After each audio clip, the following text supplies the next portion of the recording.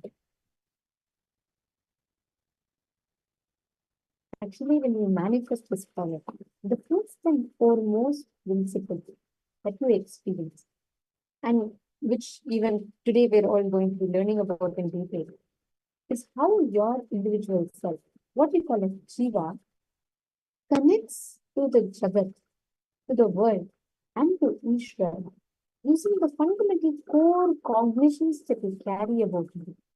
What you believe as you forms the foundation, the building blocks for how you relate to the God, how you relate to the universe. And this basic principle is what is going to determine the way, the cognitions, how you interact with yourself, how you interact with life, everything put together.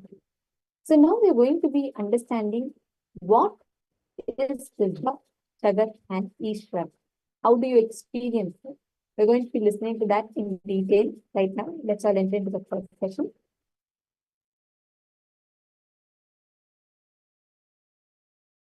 Jiva, Ishvara, Jagat. The exact English translation of these three words is self, God, and world. Jiva, Ishvara, Jagat. All three are made of same stuff. How you respond to all three will always be same. Please understand. If you are confused about self, you will be confused about Ishvara, God. If you are confused about self, you will be confused about the world. If you are clear about the self, you will be clear about Ishvara. If you are clear about the self, you will be clear about the world. If you have visual understanding about yourself, for example, when you look inside what you are, if you get an idea visually, you will be able to see Ishvara visually. You will be able to see the cosmos, anything, anywhere visually. If you close your eyes and see yourself, you have only verbal idea, what thoughts are going inside. You can see Ishvara also only verbally. And about world also, you will have only verbal knowledge. The basic thing needed for enlightenment is psychological revolution. Clarity about the self, world, and God. Jiva, Jagat, Ishvara. Jiva is the self. How you think, how you are driven, what is your inspiration, what makes you run in your life, what makes you move in your life, why you think how you think. This understanding is Jiva. Then Jagat, how the clarity which happened in me or the desires and fears I feel in me, how I am going to connect it with the world. If I have some desires, how am I going to get it from the world? If I have some fears, how am I going to avoid it? Avoid those things being forced upon me by the world. That relationship is Jagat. Ishvara means the source for both. The source for individual self and the world is the Ishvara. Achieving that source, all these three is what is called enlightenment. First, having clear understanding about Jiva. Why you think, how you think.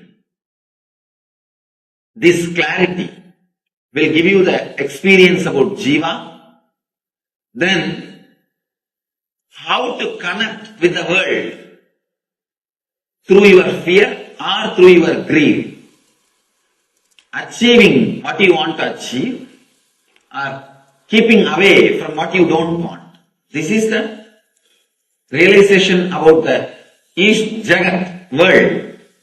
The third, Ishvara, which is the source of these two, experiencing it. Actually, it's a very subtle truth, but very strong truth. Just by understanding, it can liberate you. Just a simple understanding, it can solve so many problems, so many things. The click will straight away happen just by understanding. This sutra is the Nitya Sutra. Nitya Sutra means you need to practice it eternally. 25 states of consciousness, Jiva, 11 dimension of the universe, Jagat, 5 operations of the Sadashiva, Ishvara, Jiva, Jagat, Ishvara. Understanding of all these three and how they meet, how they connect, who means what to whom, what means what to whom, who connects with what in what way. This whole matrix, this Maya, realization of this whole matrix is Sadashivoham. Jiva, Jagat, Ishvara. And now when they understand the matrix between these three, the experience of Sadashivoham starts as a everyday happening. Please understand, happening means how the 9 body fluids are happening as long as you are alive in this body. Like this Sadashivoham will be one more oozing happening of as long as everything exists. The happening word, that is exactly the description of the word happening in Sanskrit. How the 9 body fluids go on happening as long as you are alive in this body. Anything which becomes that kind of happening in you only is anubhuti. So this matrix of Jiva, Ishvara, Jagat, realization and mastery over this matrix happening in you is Sadashivoham. Not that when you have an incompletion, you will find completion, you will find solution. No, that is not called happening. That is taking medicine and healing. For example, you have a, what do you call that? low hemoglobin. You take medicine. And then hemoglobin, you become iron lady. And then hemoglobin becomes all right. That is medicine. That is not happening. Understand? So when you find incompletion and you go for completion, it becomes all right. That is not happening. The moment hemoglobin starts coming down, automatically body secretes whatever is needed and it becomes all right, is only happening. So now this matrix and mastery over this matrix will become happening in you guys. That is Sadashivoham. When I am introducing, it is only a medicine. Wherever you have a problem, take this and heal, work, breakthrough. It's a medicine. But when this matrix is mastered, it becomes happening.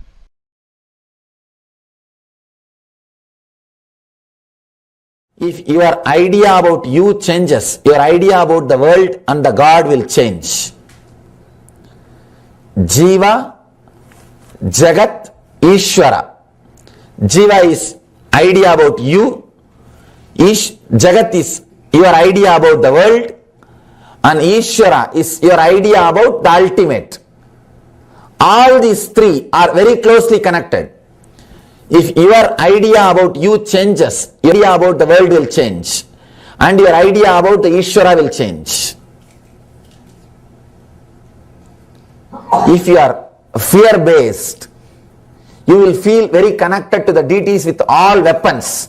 18-handed Kali or Muniyasami, Karupannar, with all the deities which are violent. You will feel very connected because you are deeply feeling insecure. You want somebody to protect you with all the weapons. If you grow, if your idea about you changes, if you raise to the level of anahata, love, suddenly you will feel connected to Krishna. More love, more bliss, more joy. If you elevate yourself a little more, if your personality becomes a seeker, means seeker of enlightenment, you will feel connected to the master. No, with no other God you will feel connected. All those gods are okay, but you won't feel connected. Only the connection will be with master. You will feel master is everything. That is everything. People ask me, are you God? I tell them no. Only for selected. I am not God for all, but only for those few who are seekers. People come and ask me, Swamiji, I heard that fellow had some miraculous experience in his life by you. You did that to him, this to him, why not do for me also? I tell them, no, it's not in my hand, it is in your hand. How much you feel connected? If you feel connected to me as a teacher, I will do only the teacher's job. Only the teacher's job will happen. If you feel connected to me as a master, the master's job will happen. If you feel connected to me in a much more deeper level, those kinds of things will happen. It is feeling connected that creates the possibility for miracles. That creates the space for power of coincidence to happen. Understand? It is you feeling connected. You are feeling connected. That creates a special space where miracles just continue to happen. Miracles are not done, it happens. If it is done, it is a work. Only if it happens, it is a miracle. For you to become your Ishvara, only Jagat is created. Jagat is generated for you, Ishvara. For Jiva to become Shiva, Jagat is generated. Now know your goal and know you and generate your Jagat around you. For generating the Jagat, understanding about wealth and relationship, health, all this jnana vrata is required. You want to become very healthy. It means you have to attract a kind of people who are inspiring you every morning to get up and do yoga and do panchakriya and eat healthy. You can't attract the fellows morning itself, hey, come on, let's go to bar. You can't afford to attract the fellows, come on, let's go to McDonald's. Eat that 7 Texas size, Starbucks coffee, 2-liter Coca-Cola.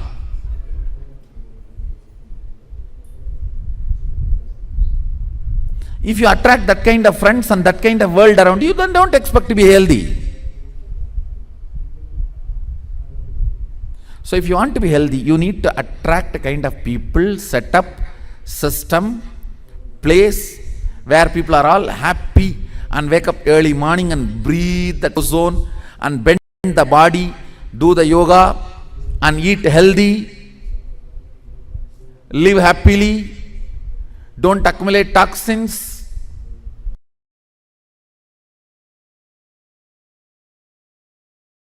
Jiva. Listen, first let me define Jiva.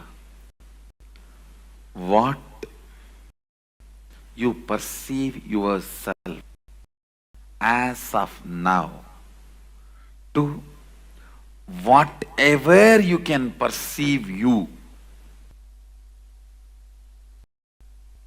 till that level you are called Jiva.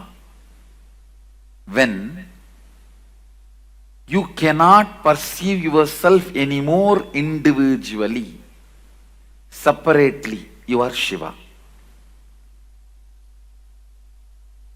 Listen, let me repeat once more. Whatever you perceive as you, as of now, from this point to whatever you can perceive as you, whatever you are perceiving as of now to whatever you can perceive as you. Understand?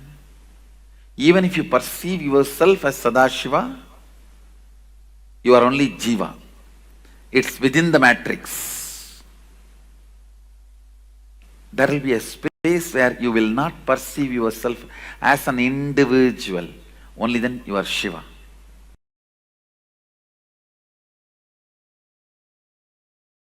Sadashiva.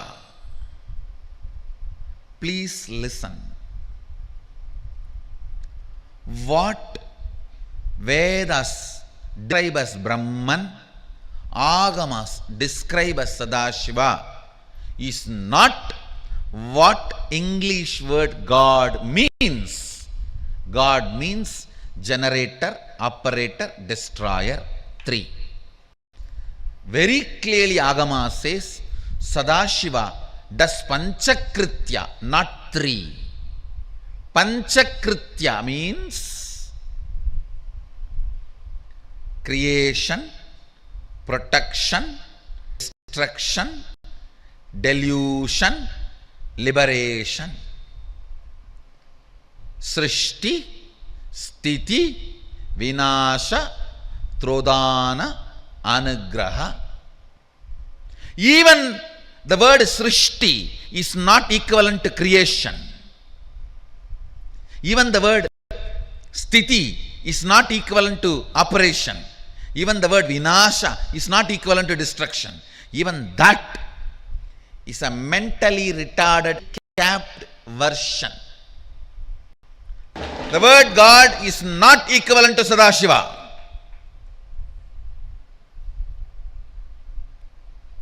The very scope. West does not understand something called delusion and liberation. It understands only creation, operation and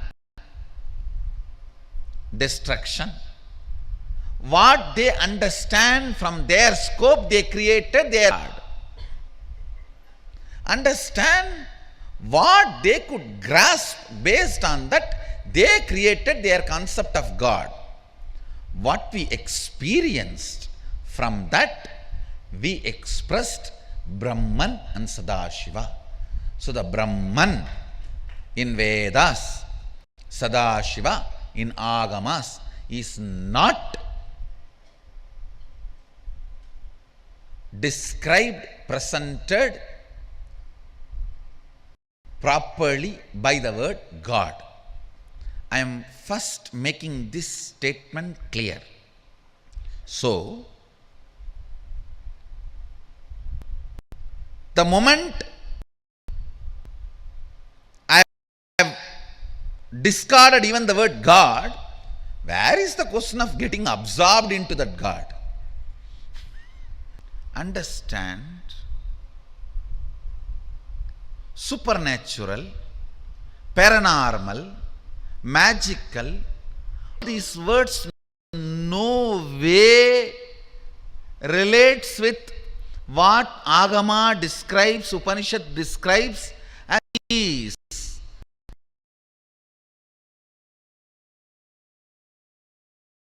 Let me enter into the satsang. Listen. Hindu tradition has only 3 steps for ultimate realization, manifesting Sadashivatva. 1. Shravana, listening. 2. Manana, internalizing. 3. Nididhyasana, manifesting, living. Listen carefully. Any great truth you listen, Shravana, which goes into your length logic dimension, should become part of depth cognition. Once it becomes cognition, you start living it. That's all. Logic you all heard millions of times from me. You are Mahasadashiva. You are the same pure consciousness. But it has not yet become your depth, cognition. It is sitting there, but not into your Anandagandha. Listen carefully. What is the way? All your great ideas, see, as long as it is only a length logic, it's an idea. When it becomes life, ideas you have about your soul. What is individual soul? What is Jagat? Means universe, human beings, life, nature. What is Ishvara? Listen carefully. You have all the right ideas now. Nothing more need to be taught. That is stand in front of my disciples. You guys know too much. No doubt. Amazing ideas about life means Jiva, Jagat, universe, Ishvara, God. You know too much and it is in your logic, in your length. But it has to become your conscious depth. How? How?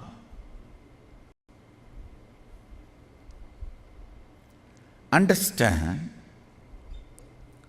when all the great ideas about Jiva, Ishvara, Jagat, self, universe and God is sitting in your logic, it is yet to become your depth cognition. You all have all the right things. I have seen many people, when they advise others, the way they advise, oh God. Understand, it does not need to be our weakness. It can become sadhana. Listen. How many of you feel when you solve others' problems, so many clicks happen inside you and many of your problems are solved? Raise your hand. That is all is the technique. Start causing others. That is what I am saying.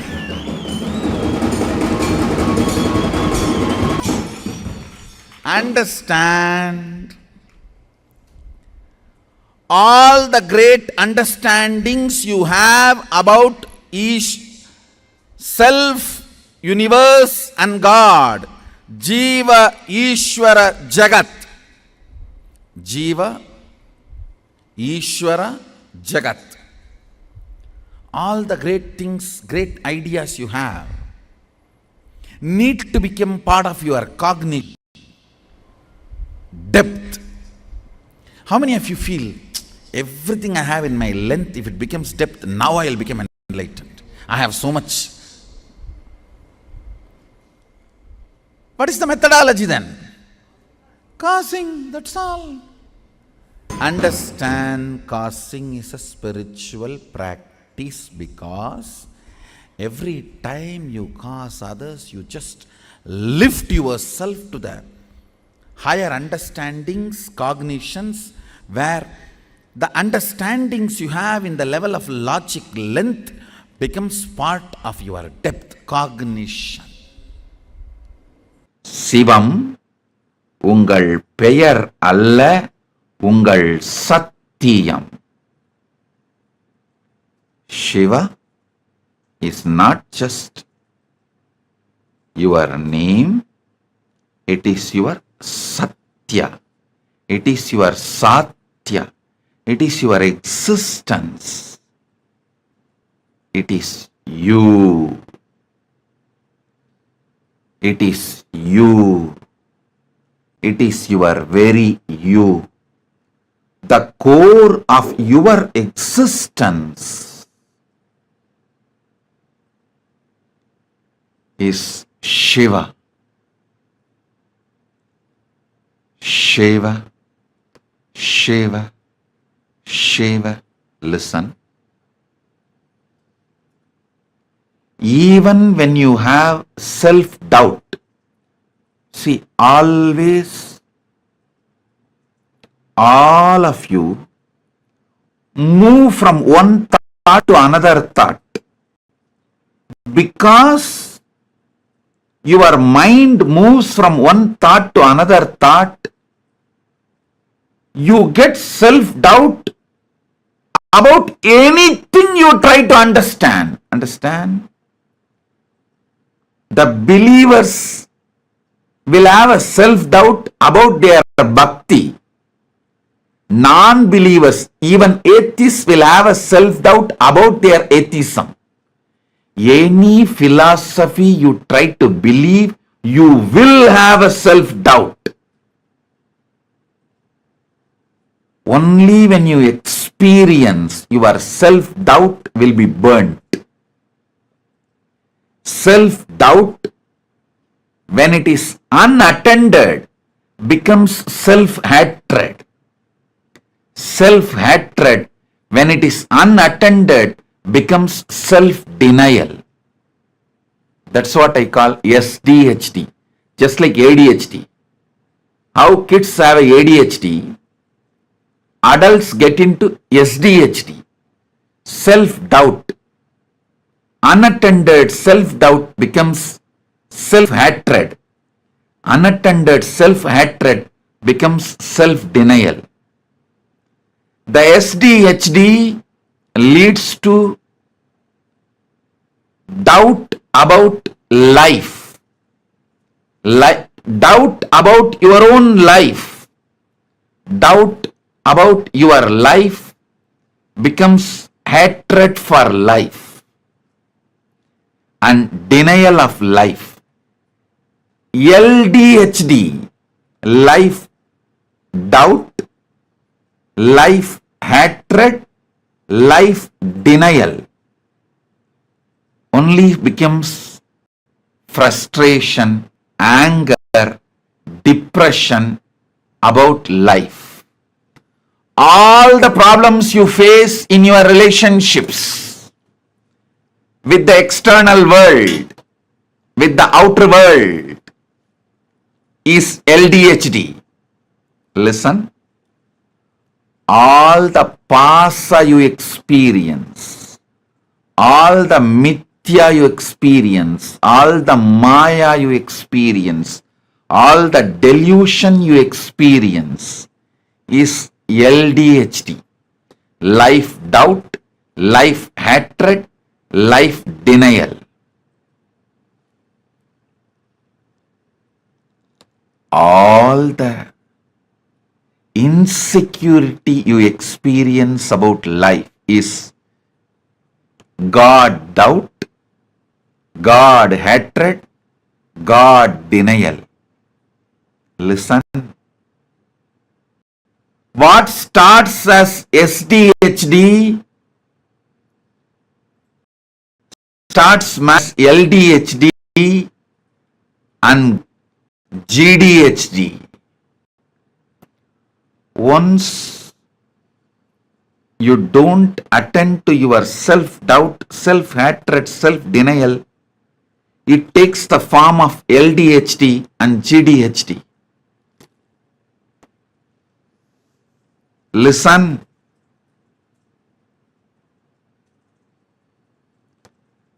Come to the source core of you.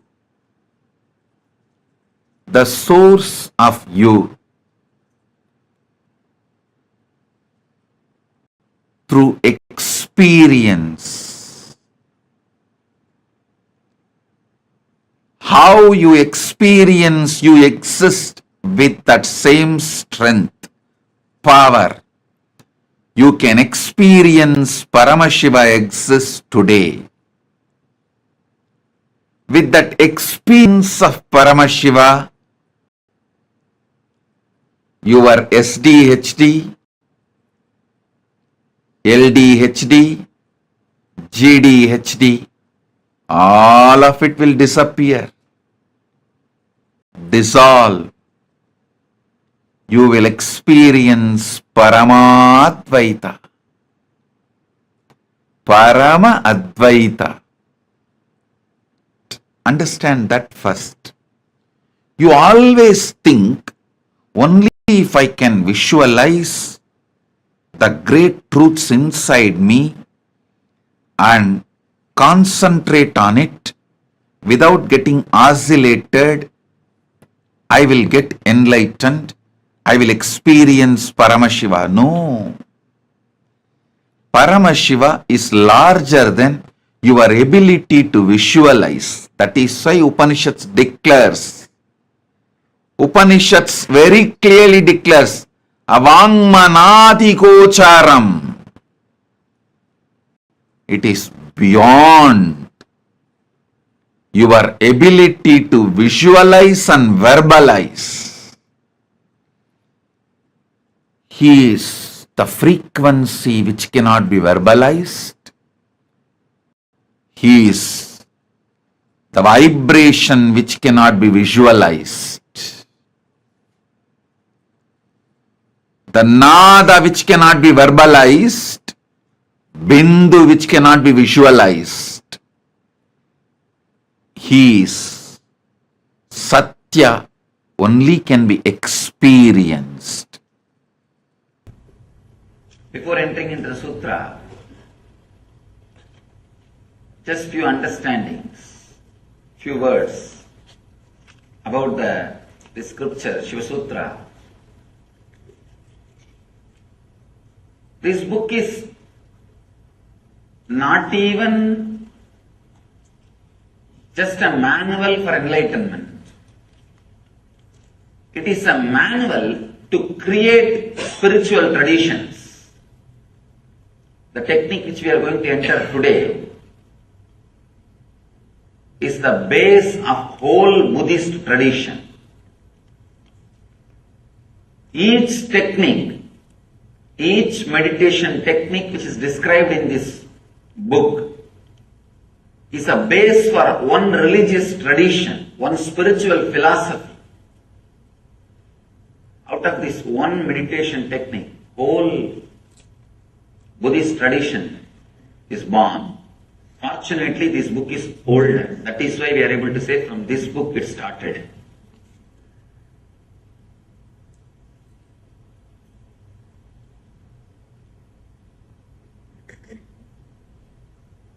People ask me, how can you keep Buddha also along with gods? Because Buddha did not accept Vedic gods. If you read deeply, Buddha never said there is no God or God does not exist. Whenever he was asked the question, he just avoided. Just not to waste the time. Because whenever you say yes or no, you have enough arguments. People come and ask me, Swami, is there God? Atheism with a decent, cultured, responsible is straight path to enlightenment. There are many masters who led people to enlightenment through atheism. Very rational, logical, responsible. There are many masters who never accepted God but led people towards godliness. People ask me, is there God? I tell them God is not the thing to argue by saying yes or no. The moment I say yes, I'll have 1,000 more questions. The moment I say no, again 1,000 more questions. Both are not going to help you. Neither yes nor no is going to help you. Just give a technique through which he will realize. He himself will achieve the truth. Buddha did the same job. He never said yes, never said no. He just gave the method. He just gave the technique and led people to achieve the enlightenment, achieve the truth. In a very beautiful way, without accepting the authority of the Veda, he contributed to Vedic tradition. See, there will always be 50% of the people saying no for everything. See, when you say no, it feels very juicy. Saying no is really very juicy. That is why, kids, why do you think constantly kids say no for anything and everything? Because it gives them the grown up now. Only when you say no, you feel you have freedom. There is something called positive freedom. Freedom of acceptance and saying yes, the ultimate freedom. But unfortunately, neither we are taught about it, nor we experienced it. I can tell you actually, this moment you can liberate yourself. All you need to do is accept you as you are in the outer world and the inner world. Suddenly you will see you are unclutched. You are clutched by only one thread, non-acceptance. Sutre Maniganaiva. Krishna says, I am the thread running through the whole existence. There is one thread in you which is running through the whole suffering of your life. Non-acceptance. Just like a Lord is the thread. Krishna is the thread running, connecting the whole existence. Your non-acceptance is the thread running and connecting your whole sufferings. What you call as samsara roga, bhavaroga, suffering of disease. This one moment, a simple acceptance. People ask me, I am not able to accept that I am not able to accept me, Swamiji. I tell them, already at least accept that you are not able to accept you. That's all. Even that is an acceptance. Even that acceptance can suddenly unclutch you. There is no need for thought flowing in you. There were one group of people who are very simple, who are able to straight away connect and accept and realize the truth. For that group, the Vedic tradition was helping. But slowly, unfortunately, a kind of a negative wave, a negative group started developing because the spiritual techniques and the transmission of the spiritual enlightenment was not happening at one point. Transmission of enlightenment was not happening. So the antagonistic crowd, the crowd which started saying no to everything. If you say no logically, there won't be any problem. Saying no, just, I don't want, just for the sake of feeling strong. For that group, there is nobody to guide them. It is not that just because they have gone astray, they can be dropped or they can be completely thrown out. No. Somebody has to take care of them. So then, divine descends as Buddha, who gathers all the dropouts, gathers all the people who say or saying constantly no.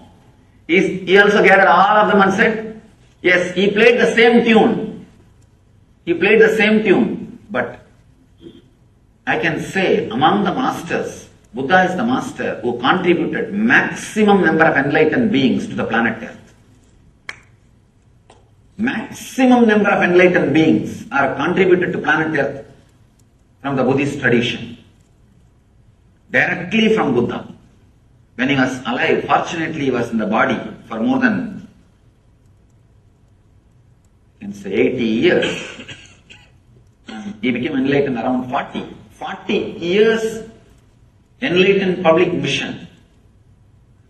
He created at least 10,000 enlightened beings. I think even now it's a achievement. I don't think anybody else has done much more than that. He contributed so much without directly saying yes or no to the question whether God exists or not. He straightaway gave the technique. And that technique is from this sutra. This is the sutra which forms the core, center of the Buddhist tradition. That is why the Upanishad says the person who is initiated, the initiated person, for him whole world is heaven. Amritasya, immortal heaven. The person is uninitiated. See, understand the word initiation. It means not that doing some ceremony or ritual. Initiation means the click happening in you. When a master expresses the truth, the realization, if the click happens in you, if suddenly you feel, oh God, right, what he says is right. I was always thinking this. He put it in the right way. If you feel whatever I am speaking, always you thought about it, but I am verbalizing it. I am properly putting it in word. Initiation has happened. That is the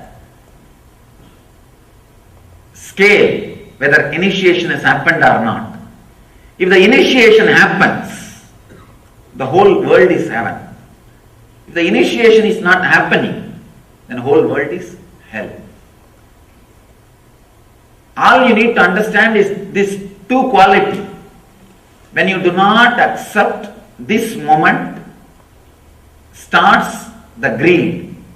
When you do not accept the moments which may come, there starts fear.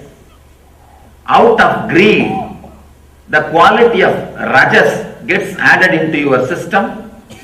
Out of fear, the quality of tamas gets added into your system. All you need to understand, the more and more time you spend in the middle path means accepting the inevitability and accepting your present moment, accepting you as you are now, understanding the inevitability of the life which may happen in you, happen for you. When you have these two understanding, that is what we call sattva, means relaxed, restful middle path. Neither you are driven by the non-acceptance of the present moment, nor you are driven by the non-acceptance of the future moments. Non-acceptance of the present moment and future moment are the root of rajas and tamas, restlessness and fear, restlessness and inertia. This simple understanding this psychological revolution, actually, the moment initiation happens in you, every word which comes out of the master rings bell in your heart, and that becomes a strong, clear programming in you. Programming your life based on the Vedic knowledge. Even the Vedic knowledge seems to be too small word. The right word is the true knowledge. Actually, Vedic knowledge is true knowledge. But in course of time, people have started thinking Vedic knowledge is something like a brandy. No. All of us need to understand the word Veda. Veda means the knowledge which comes out of your inner space when you are unclutched. When you are unclutched and relaxed, whatever research and development happens automatically inside you without you contributing or you interfering. That is Veda. If you just keep quiet, Veda will happen in you. That's all is the basic truth. When you unclutch and rest in a silence, relax in silence, a strong visualizations without verbalizations will happen in you. Those truths are only called Vedas. There is a beautiful description about who is Rishi in Sanskrit. Mantra drashta is Rishi. Understand? Not the person who heard the mantra, but the person who sees the mantra. Mantra drashta. Drashta means who sees. Means the whole knowledge or truth will happen in you as a visualization, not as a verbalization. When you drop from verbalization, unclutch from verbalization, mantra drashta will happen. Now we are all only listening the mantra. Means like a sound. Either from outside or from inside. It comes out only as a verbalization. Then you are not Rishi. Relax. Then it is not Vedas. It is not the true knowledge. It is perverted knowledge. In Sanskrit we use the word, the perverted knowledge. Means half truth or perverted truth. When you unclutch from the verbalization which is constantly happening, your strong visualizations beyond your verbalization will come out. All you need to do is put all your effort and relax from unclutching. Suddenly you will see a very strong visualizations will start happening in you. Those visualizations are only called as visions. Mantra drashta. You will see the mantras. Mantra means knowledge, truth. You will see the mantras. You will see the truth. That is what is called Veda.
Such a beautiful revelation we had from Swamiji, where Swamiji revealed the relationship between Jiva, Jagat, Ishvara, and how, what is the connection that is there, and between your individuals, the world, and God.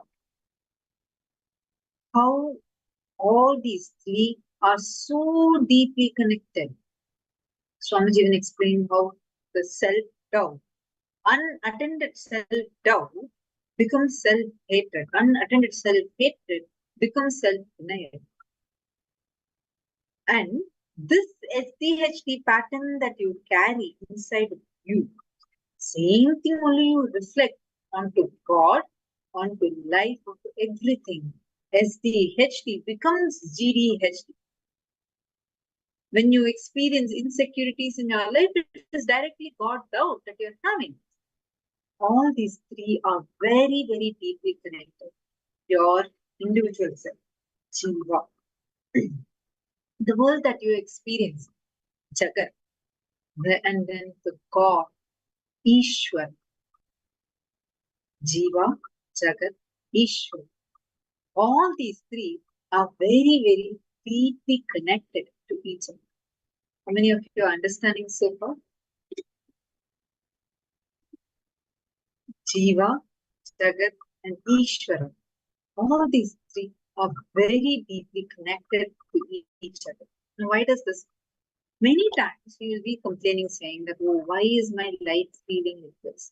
Why are things happening in this way? Why are things happening in that way? Where you are not complete about the kind of situations you're feeling in your life. All of this. Am I right? How many of you are agreeing? We all go through these thought currents, right?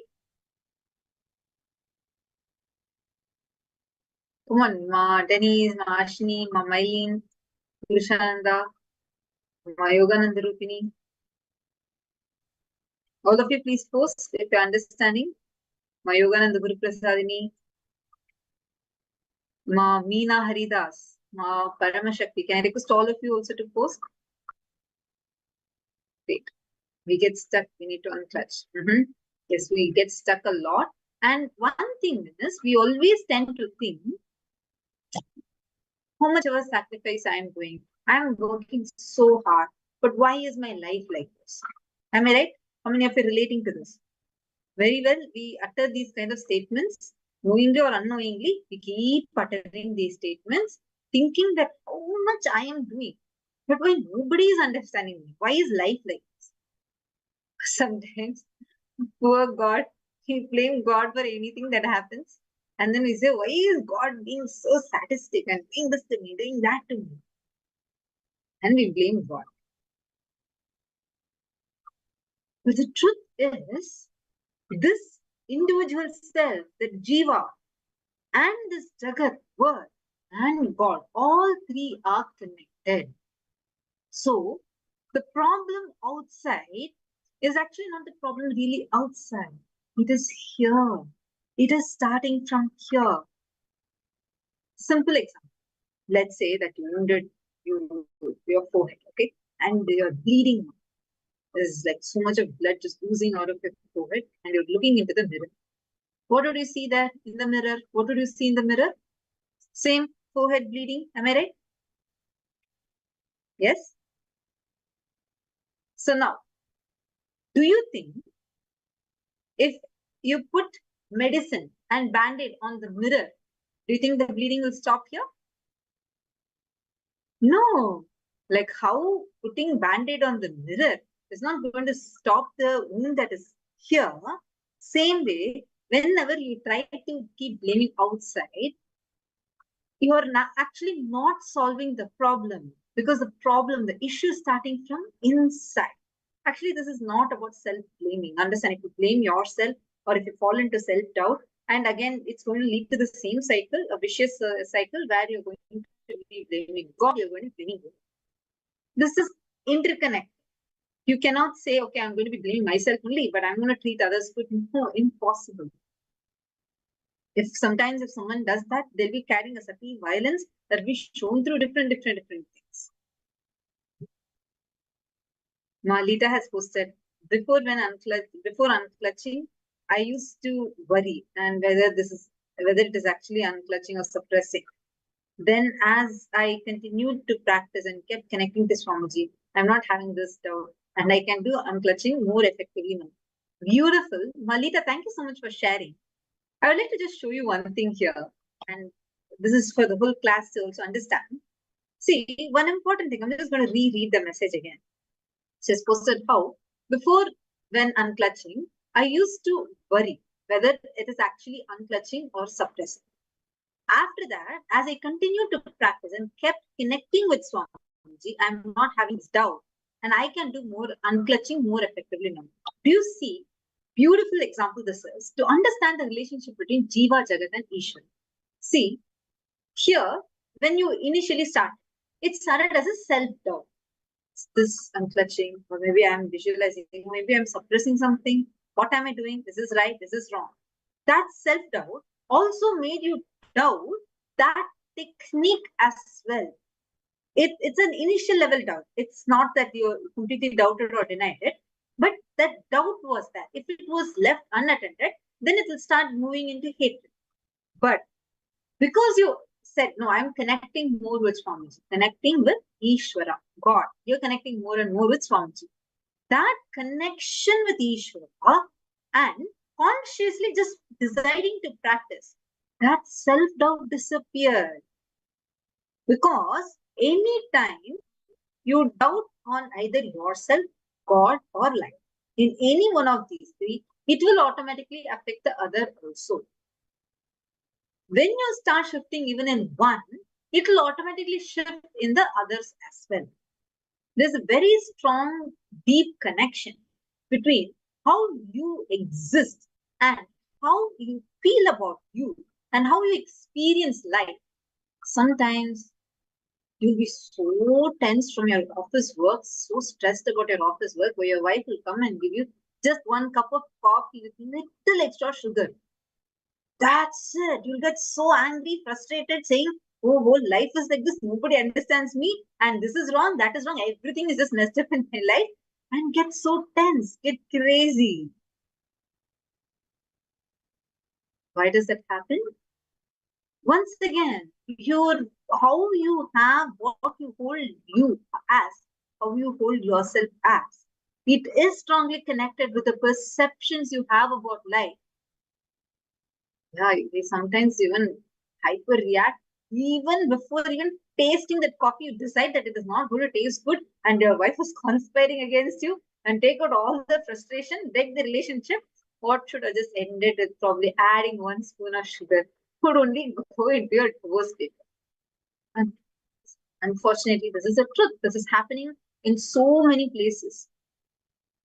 Which is the reason why just understanding that how simple technique like unclutching, just unclutching, this one technique so powerfully can break that whole psychology inside of you, liberate you from those reactions.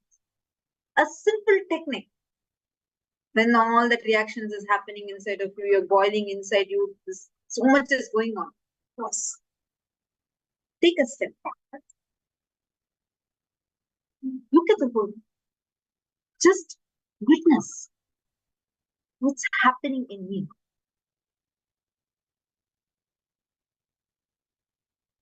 Just that one unclutching can help you tremendously. In multiple levels, actually, this helps you.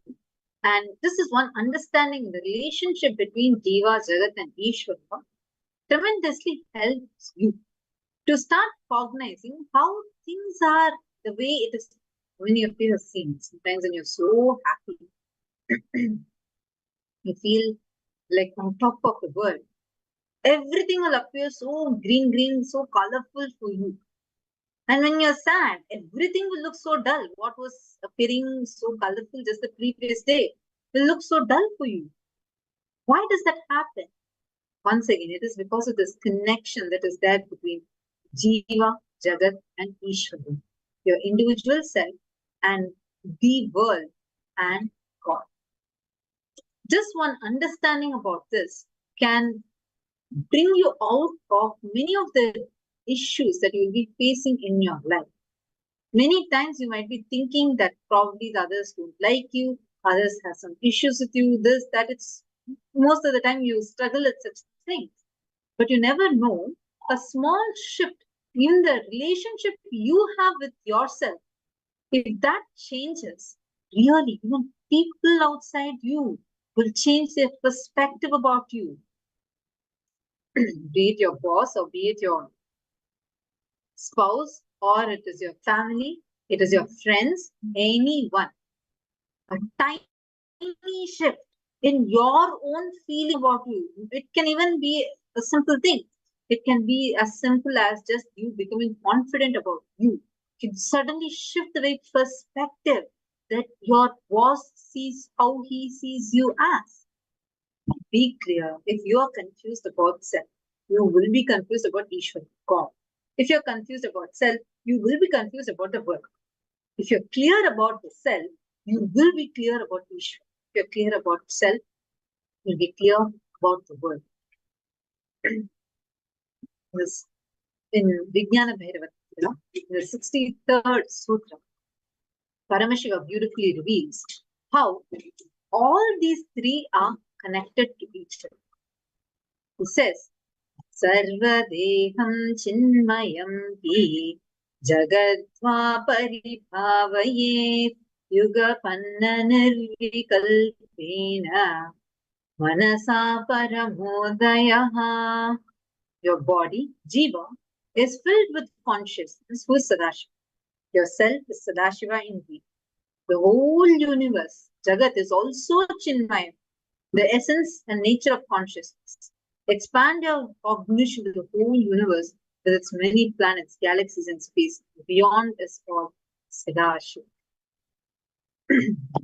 He says so powerfully how your individual self, who you cognize as Jiva, and the whole world, not just what you are seeing, even expand your thoughts, expand your very thinking, even if it's traveling beyond galaxies, all that is also Sadashiva, pure consciousness. And beyond all of this, God that exists, all these three are made of the exact same material. The material out of which you are made is the same material out of which the world is made, is the same material out of which God is made. Now, I request all of you to take a few minutes and identify how the cognitions you have about you, individual self, is actually very deeply interconnected to how the world appears for you. Many times they'll say, when you are angry, especially if you're angry, don't take any decisions. Simple food can maybe make you make better decisions about life. Simple things. Like, have you all heard this term, hangry? You're hungry plus angry. And then you break your relationships just because you're hungry. Sometimes you feel so low about yourself. And that once again goes and makes you make horrific decisions. I've heard many people just because their temporary reaction taking permanently life-damaging decisions. Simple temporary reactions. You react so much and think that's all, life is over. And sometimes they even go to the extent of committing suicide. Understand, this is a very important thing to cognize and understand.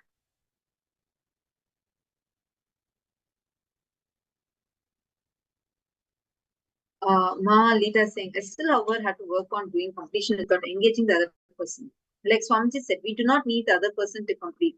I still find that part tricky. See, Ma Lita, that means somewhere inside of you, you feel like you're not gotten the justice that you need to get. Usually, that's how you feel like, you're being righteous about something and the other person has done it wrong and they have to face the punishment for it. This is like a normal thinking that we all carry, because that's how society teaches us from a very young age. You see something is wrong, then that person is to be punished. And that's the way how we always view it. But first and foremost thing, the way how you feel about you, nobody has a say in. Even if, see, others may be a reason, but the final permission, whether this is okay or not, this is how you have to feel about you, that final permission, you are the one who's giving. Means, not that you need to self-blame. You need to rather self-love. You need to empower yourself because the freedom is in your hands. The real true freedom is in your hands. Completion. You need to sit and relive the whole thing. It is not about blaming yourself or going and apologizing to someone. No way. That's not completion. Sit. Relive inside of you. Go back to the same intelligence. See, the most important thing which I feel like many of us are missing out during completion process is you try to remember the incidents. Because generally that's what we do. You try to recollect the incident by remembering it again and again and again. And you replay the whole scene inside of you and feel more pain, more powerless, more suffocating. But that's not what you're supposed to do. Instead, you are supposed to go back to that same intelligence, the same cognition that you had when you were young, when you had that incident happen. What was the exact ideas you were thinking? What was the exact cognition you are having in you? You should go back to that intelligence, relive from that, and relieve yourself. So do that till you first feel complete inside you about that. Next, you can attend to how to make the other person to come. Are you understanding? You need to relive and relieve yourself till the time you feel complete. Keep reliving and reliving. Now take a few minutes and sit and do this exercise. Identify this connection. I request all of you to identify a few incidents where you can clearly see this connection between Jiva, Jagat and Ishvara.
Hopefully, you've finished. Was that. I'm going to request all the participants in the next step of this exercise. Please write down, pen down, how all these ideas, the idea you carry about you, how that affects you to perceive the world around you. Please take a few minutes. I request each of you to sincerely look into this and write down. Many times, if you think you're confused, your inner identity about you is confused, reflect and write down how that confusion is what you perceive in the world around you. Please take a few minutes. The same thing you did with Jiva, you are doing with itself. You're going to write it down now with Jagat, the world.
Let me define consciousness.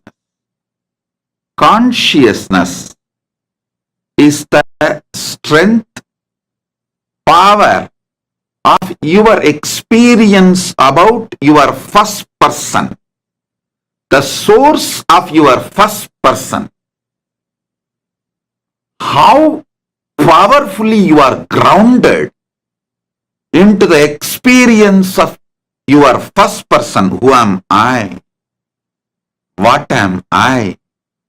Why am I? How am I? From when am I? From where am I? To where am I? Everything about your first person, the source of your first person,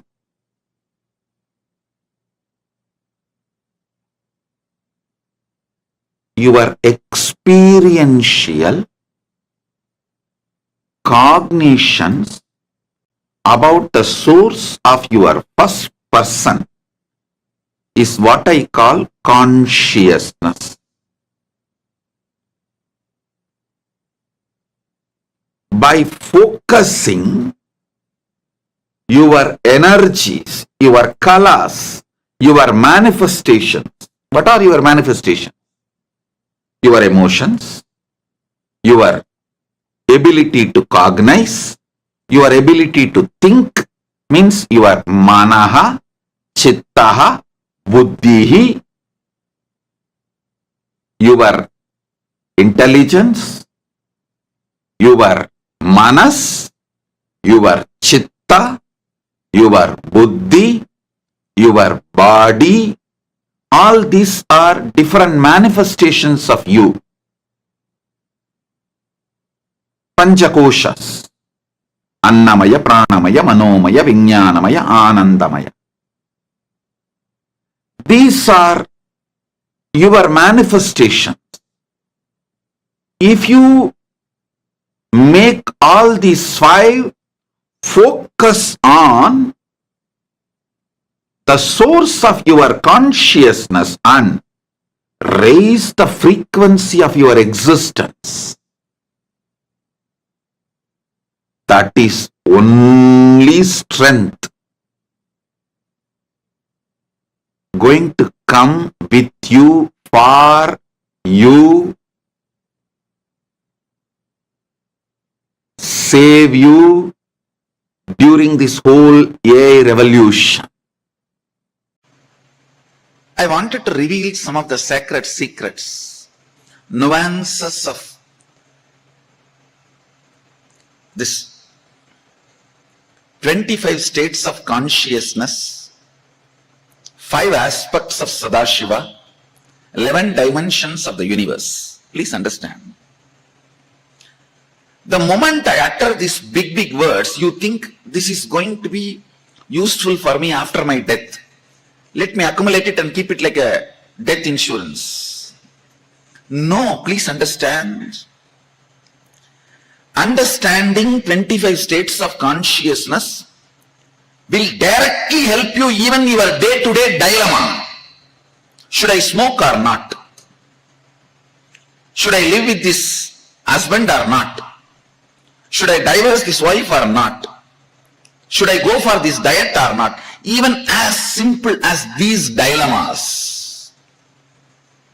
In this situation of my life, given the time, intelligence, money and future I have, is this decision right? Is this decision going to be the best possibility for me?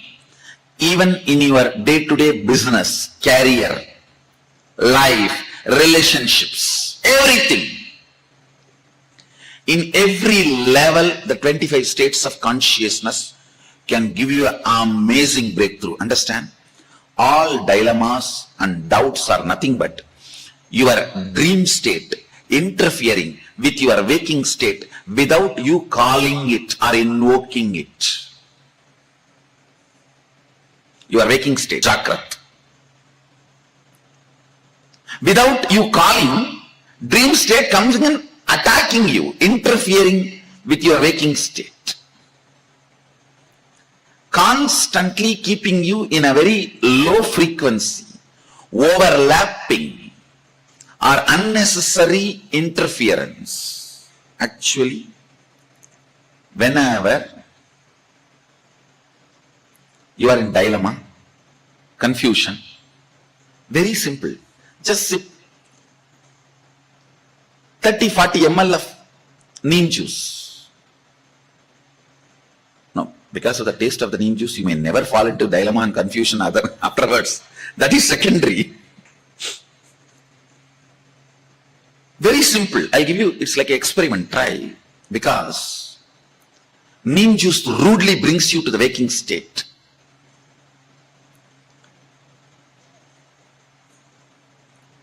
All dilemma is dreaming state, swapna, entering into you,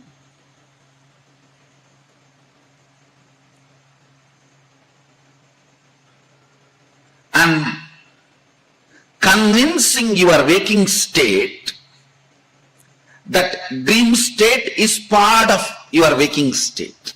So the deluded information, less informed frequency of you, actually less informed frequency of you is your dream state. Little more informed frequency is your waking state.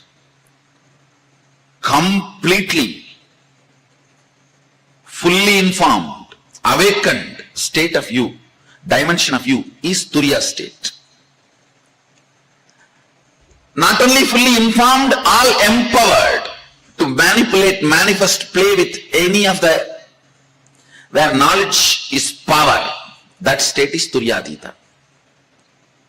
Understand, this less informed dream state entering into your waking state and convincing your waking state that your dream state is part of your waking state. So it is like a less informed person and more informed person having a debate. How it will be?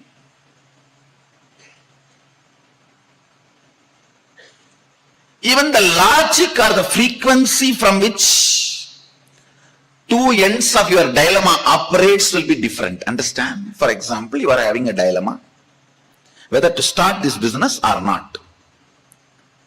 When you are arguing for starting the business, feel how you feel your inner image. When you are arguing for not going for that business, how you feel your inner image. Or you have a dilemma whether to become a sannyasi or not. See, please understand, when you have this kind of debates, dilemmas, whether to go for divorce, whether to go for having a baby, whether to go for sannyas, whether to go for starting a business, or whether to go for having an affair, whether to go for building a new home. Whenever you have this, just observe one debate, one side of the debate will always be from more alert, higher inner image of you. The other side of the debate will always be from lower inner image of you.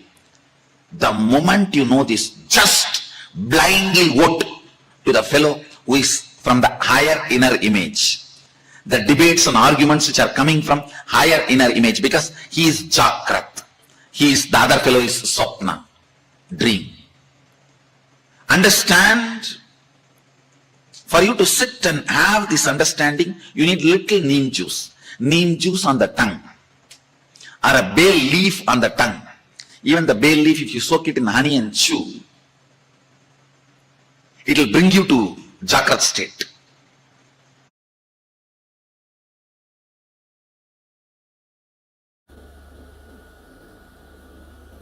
You have two levels of existing. Listen carefully. Two levels of existing. One, with the thought currents, without the thought currents.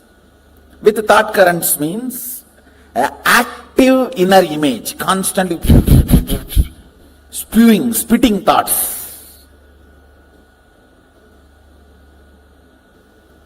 Without thoughts, in deep sleep, where I think some of you are in that state now. If you are not hearing me, you are in that state. If you are hearing me, you are not, fortunately.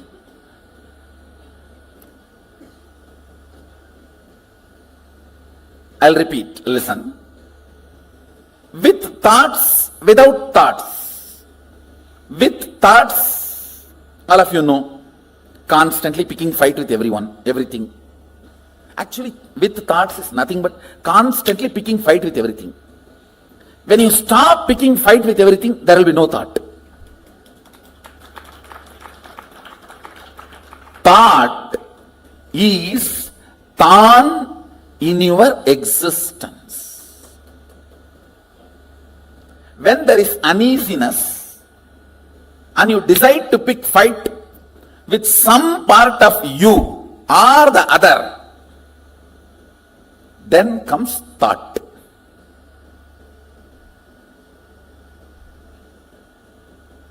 Without thought, you know, deep sleep in the night time or sometimes in the daytime. Whenever you are in the deep sleep, no thought. So these two, same way, listen. With thought, without thought. Same way, with your existence, remembrance of your existence, without the remembrance of your existence.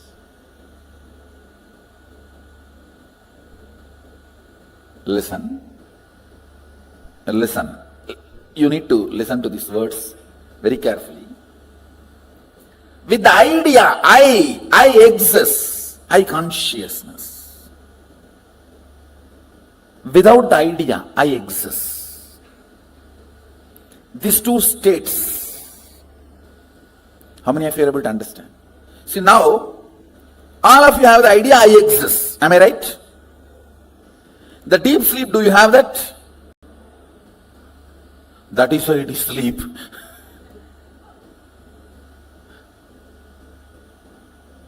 So, there are two ways and two states. Two ways is with thought, without thought. Two states is with the idea I exist and without the idea I exist. How many of you understand that? Projector. Listen.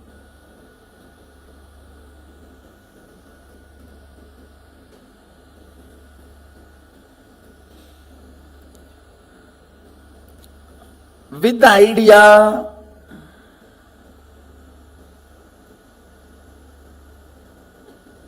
I exist, and with thoughts, listen carefully, because you need to understand this unit. This is the fundamental unit. How the states of consciousness is formed in you. Why you go through what you go through in your life. Understand? Ignorance is not cute. Ignorance of traffic rules is not going to save you from the traffic ticket.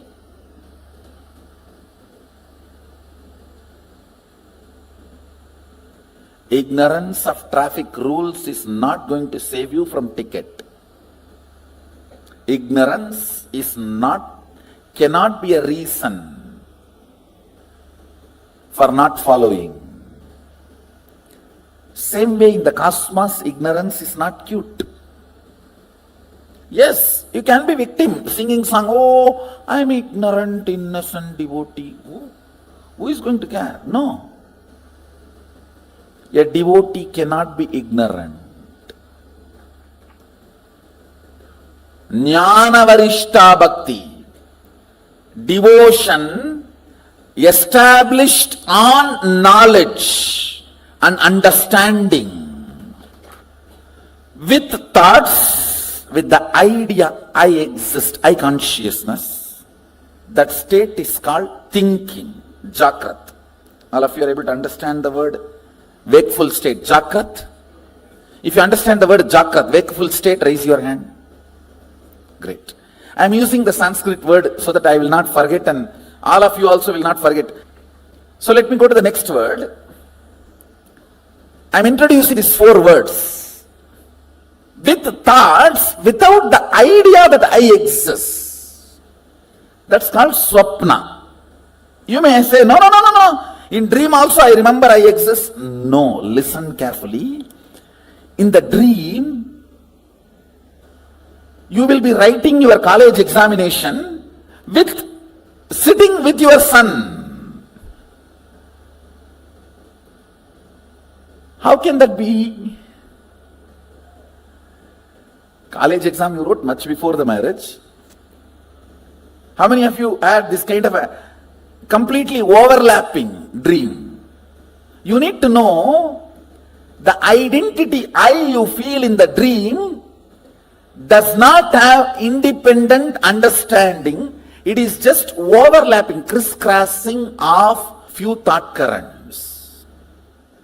See, like laser beam, if 4 or 5 beams cross, that point looks like a independently shining, which is not.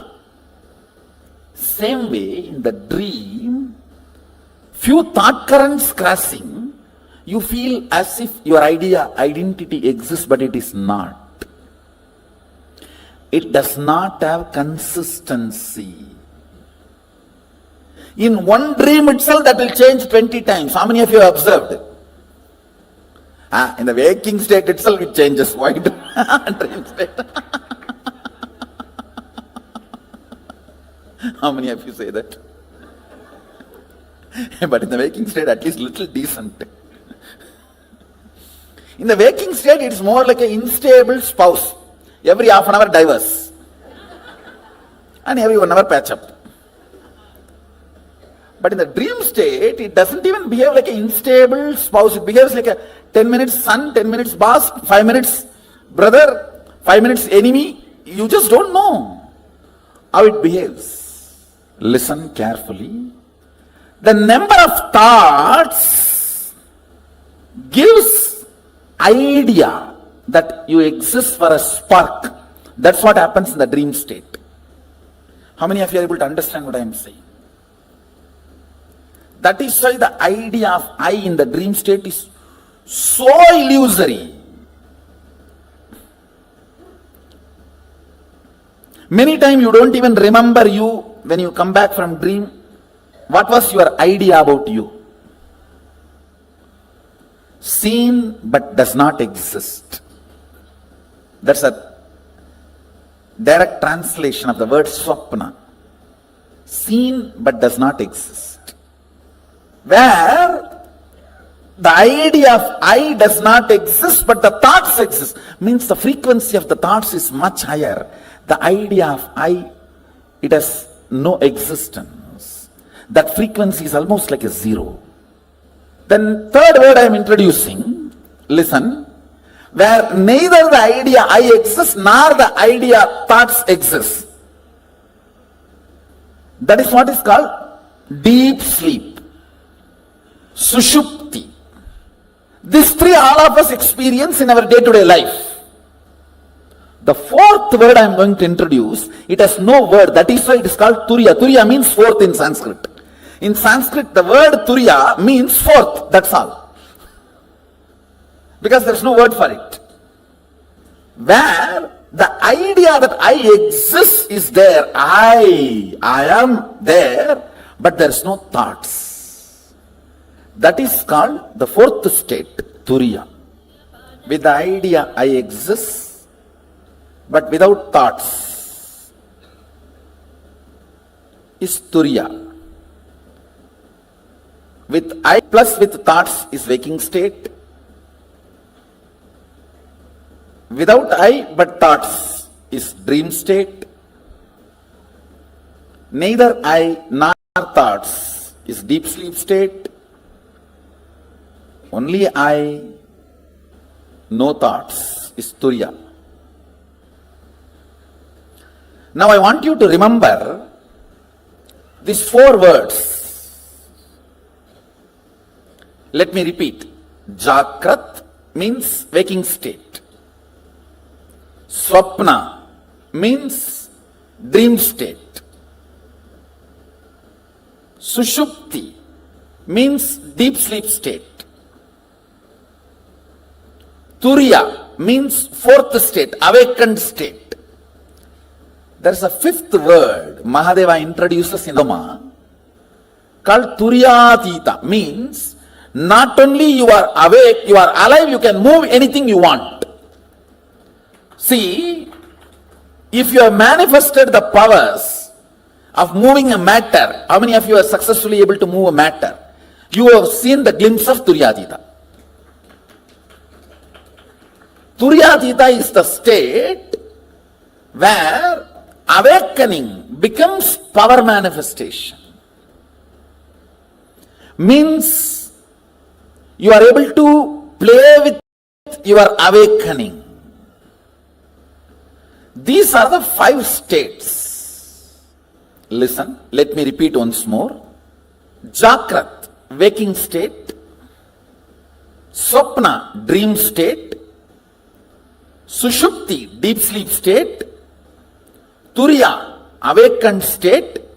Turiyatita, alive state, where you are awakened to the higher reality and you are able to manifest it as you want.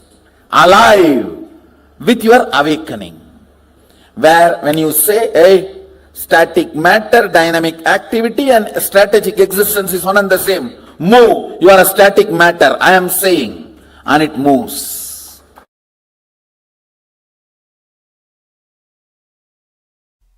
Listen, all these 5 states, deep sleep, dream, waking, awakened, alive, all these 5 states in Sanskrit, Sushupti, Swapna, Jakrat, Turiya, Turiyatita. All these 5 states cross each other. You may ask, how? Because you are no more a single integrated being. All the time, one part of you is planning, strategizing about your future and possibilities. The other part of you is just interested in denying you, which is strategizing. The part which goes on strategizing about you and your future is called mind, head, intellect, logic. The part which goes on denying you does not want the direction. Not because it is right or wrong, just it does not want. It's like a tantrum throwing child, what you call as heart emotion. Please understand, you have been given a very wrong idea. Your heart and emotion is always right. No. Both are corrupt. Understand? Both are corrupt. Both carry deep incompletions. Heart wants something just because it does not want that. Heart denies something just because head wants it. It's not that always heart is right. No. If you feel heart is right, no. You are wrong. Head is wrong. That does not mean heart is right. Head is wrong does not mean heart is right.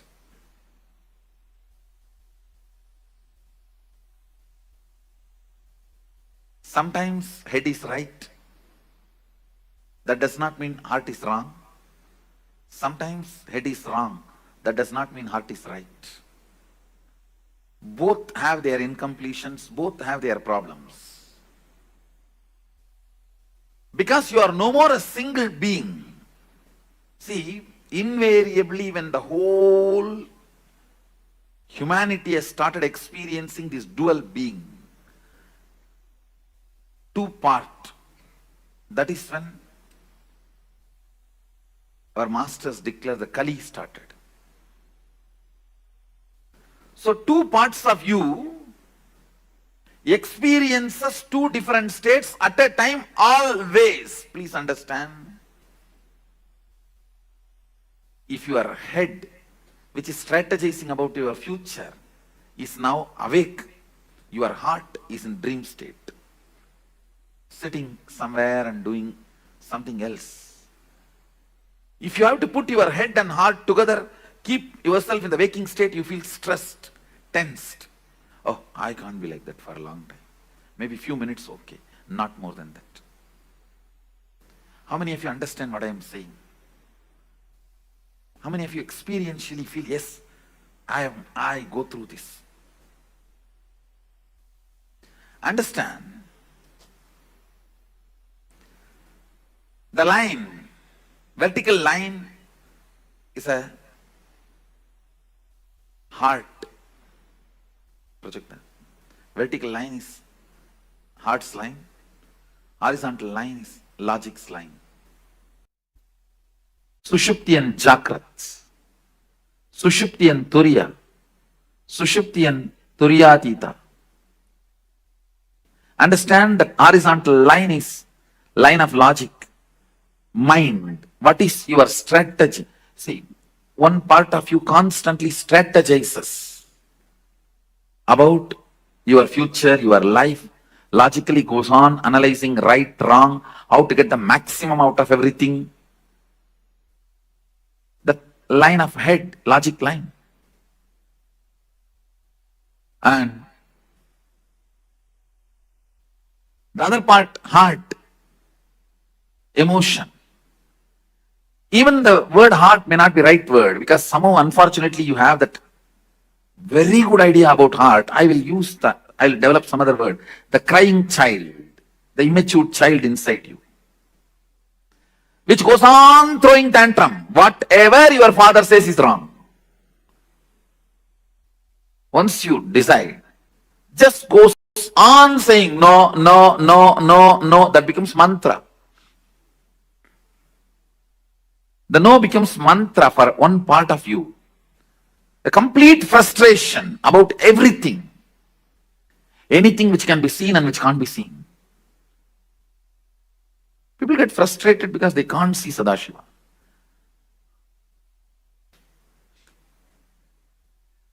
It is good. Sometimes you are not able to see. Now we get frustrated even with things which we have never seen, we never experienced, we never perceived. The tantrum throwing child. So better I use the word TC, tantrum child. The tantrum child is the vertical line. The tantrum child in you is the vertical line, and logical, strategizing, mind, that is the horizontal line. Both of you go through, please understand, some of you are small family inside, some of you are joint families inside, some of you are apartment complex inside. Please understand, do not believe you are one person. If you think you are one person, even you will not be able to answer many of your questions about your own self. How many of you feel there are many things which you are not able to answer about you? Then how will anybody else find the answer? That is why if somebody questions you too much, you get angry about them. And even I don't know, how can I explain to you? How many of you feel many times even you are not able to handle yourself? Raise your hand. That is what I mean, exactly the tantrum throwing child. Just saying no, no. I will face whatever it comes, whatever it may be. Whatever comes, I'll face. But when it actually comes, you will not be able to face that. Now, how many of you do? Listen carefully. Clearly, you take a very stupid decision with the thought current, when I will face whatever come what may. And when it comes, you will collapse, you will not face. How many of you? That is what I am calling tantrum throwing child. Just saying no. does not bother even about you getting lost something. You just want to collapse, destroy everything. Even if I die, that is okay. Let me destroy the world and die. Let me pull the whole thing down and die. The tantrum throwing child experiences difference, and the logic, strategizing logic, plans for your life. That personality experiences different state of consciousness. That is why you go through 25 various states of consciousness. Listen. See, tantrum throwing child goes through the deep sleep and logic goes through the deep sleep. Both experiencing deep sleep. That's what I said. Maximum you may experience 20 to 30 minutes, even if you lie down 8 hours in your bed. Then tantrum throwing child going through the dream, logic going through deep sleep. Earlier I explained that side, now I am explaining this side. Listen carefully. Earlier I gave an example. You're going to dream, falling asleep without waking up. That is what is the example I gave for your logic. Experiencing dream, tantrum throwing child, experiencing deep sleep. Then tantrum throwing child going through the dream and the logic going through deep sleep. Earlier I explained that side, now I am explaining this side. Listen carefully. One example, you're going to dream, falling asleep without waking up. That is what is the example I gave for your logic. Experiencing dream, tantrum throwing child, experiencing deep sleep. Now I am showing you this side. The tantrum throwing child experiencing dream, but the experiencing deep sleep. Listen carefully. That is what I call, if I have to find an English equivalent word, frustration. In Sanskrit we call it virakti. Vrakta means the tantrum throwing part of you is active, but the logic is completely absent. Listen carefully. In Sanskrit it's called vrakti. In English I am trying to translate with the word frustration. I'll give you the context where the tantrum throwing you is so alive, wildly active and dreaming. But the logic with which you need to control you, the reins are not in your hand. It's like you are sitting on a wild horse and the horse is running on a hill. It may even jump into cliff now. I'm talking about this part. Where, see, this is TC, means TC, tantrum throwing child, this whole line. This whole line is logic. Your mind.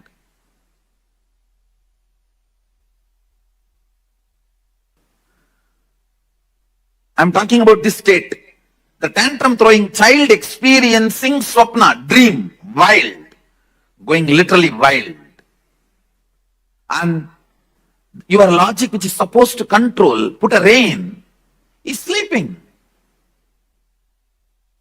It's like you are sitting on a wild horse and you are not able to control the wild horse, it is running. It may jump anytime off the cliff. All the decisions you take in frustration, please understand, all decisions you take in frustration will destroy you. Even if you think it is good decision, I tell you, do not do permanent damage to you because of your temporary sadness. Just don't take decisions when you know you are frustrated. Whenever you know your tantrum throwing child is wildly active and your logic with which you need to control your perception is absent, don't decide. You will be overloaded with frustration. Don't decide. How many of you understand you went through this in your life? In waking state, but your logic is in deep sleep. It means you are not frustrated, you are very destructive. Understand? Very consciously you agree for destruction. You agree for the kind of a tantrum throwing lifestyle. You agree to be in denial. What can I do? That's all. Very consciously you wind up. You withdraw. I may use the word self-denial for this state. The state now I am circling. The state now I have circled, I'll call that as self-denial, where the tantrum throwing child is awake. You should use the word wake up. It's an awaking state. But your logic, the strategizing mind, the strategizing component of you is completely asleep. The next, the tantrum throwing child entering into Turiya,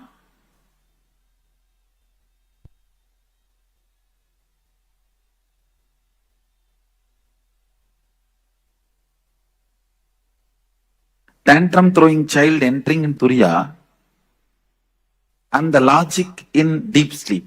One good thing is, the moment tantrum throwing child enters into Turiya, he gets healed. He is no more dangerous. He gets healed. Listen, very important thing. If a tantrum throwing child in you catches the glimpse of thoughtlessness, Turiya, even once, the whole thing becomes seeking. That is why the hippies become seekers even if they get one glimpse. The tantrum throwing child in you becomes a powerful seeker even if you catch one glimpse of Turiya. So I will call this state as Turiya plus Sushupti, the which I marked, seeking awaken but don't know what to do. Your logic does not know what to do, how to proceed, but you know something you need to discover. I will call that as a seeking but not active. It means you don't plan about how to go about it. Your logic has not found any method. It has not discovered any way to seek. But the tantrum throwing child is now throwing tantrum about everything which is seen and or felt, which is not matching with the reality of the Turiya. See, now the Turiya becomes the benchmark. The awakened state becomes the benchmark. Anything which is not matching up to that mark, you throw tantrum about it, but you don't know how to make everything match up to the standard. Understand? At this state, you will say big capital letter no to everything external. But you don't know to whom you should say yes. You only know to say no to everything, but you don't know to whom you should say yes. How many of you think you got this?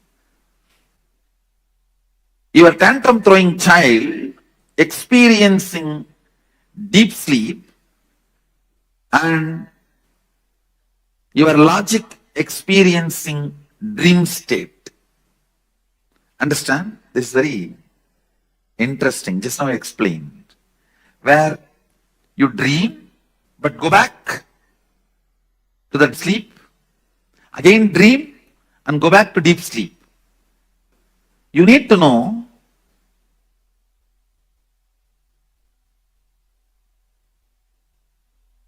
maximum only 30% of you is your logic part. 70% of you is the tantrum throwing child inside you. That is why how much ever you strategize, always that tantrum throwing child wins in your life. How many of you agree with that statement? How much ever you plan, finally this tantrum throwing fellow wins the game.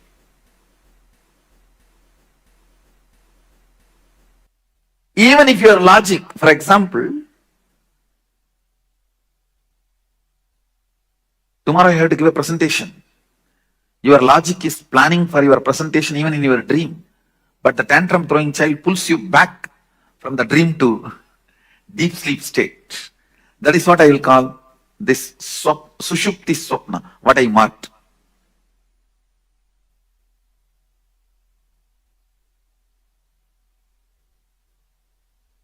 Next, the tantrum throwing child experiencing deep sleep, but the logic experiencing waking state. I'll say in this state, your logic thoroughly plans for your future. You will sit and think, nicely plan. But within next 24 hours, you will forget the whole thing and you will start thinking again the same thing and do the same plan. As if the whole thing got control deleted. How many of you experienced this? Your logic's plan, but your tantrum throwing child is not even interested in looking.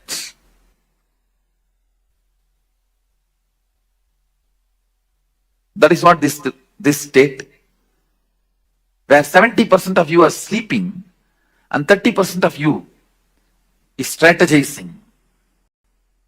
It's like 70% of you boycott that meeting. How can any corporate meeting be successful if 70% is boycotting? What you desire is your logic. What you believe is your tantrum throwing child. You will never get what you desire. Please understand. You will get only what you believe. You desire always to have wealth, but you believe you will never going to get it. You are never going to get it. You desire to have health, but you strongly believe that is not part of your life. So you will not manifest what you desire. You will only manifest what you believe. People always confuse between desire and belief.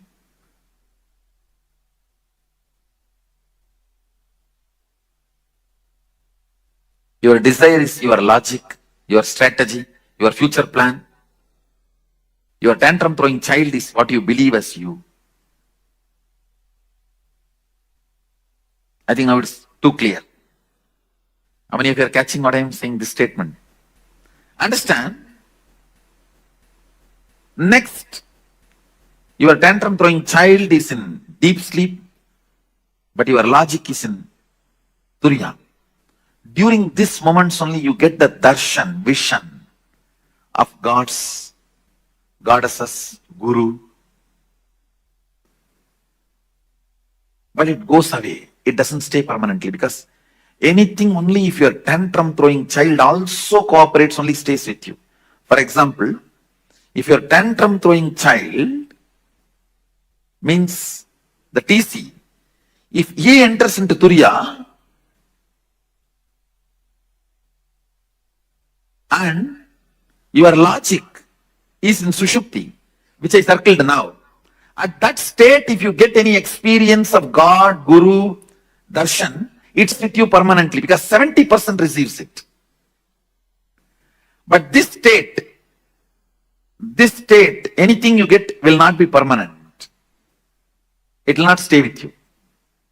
It doesn't stay with you. In both states you get, but this, only if your tantrum throwing child enters into turiya and you experience something, it becomes permanent.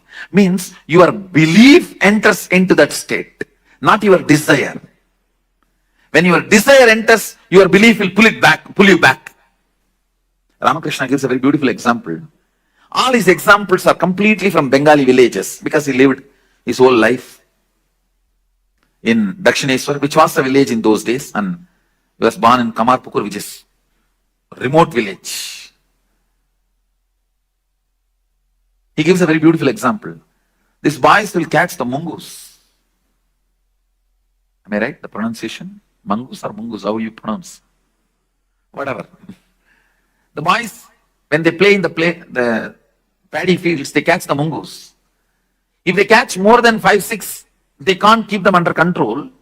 So they will tie a rope in their tail and put a brick in the other end and leave them to go for further hunting. These fellows, they will enter into their home, which is like a dug below the ground. Even if they enter and hide in their nets, in their holes, the boys will come and just pick up the brick and pull the rope. They will come out, they will carry them. Just like the mongoose, whose tail the rope is tied with a brick, can never hide, can never rest in his hole. If your belief is holding you back, just your desire cannot take you anywhere. Because the belief is a rope and brick. It will just pull you out. Listen, here, your belief is in deep sleep, only your desire experiences higher awareness.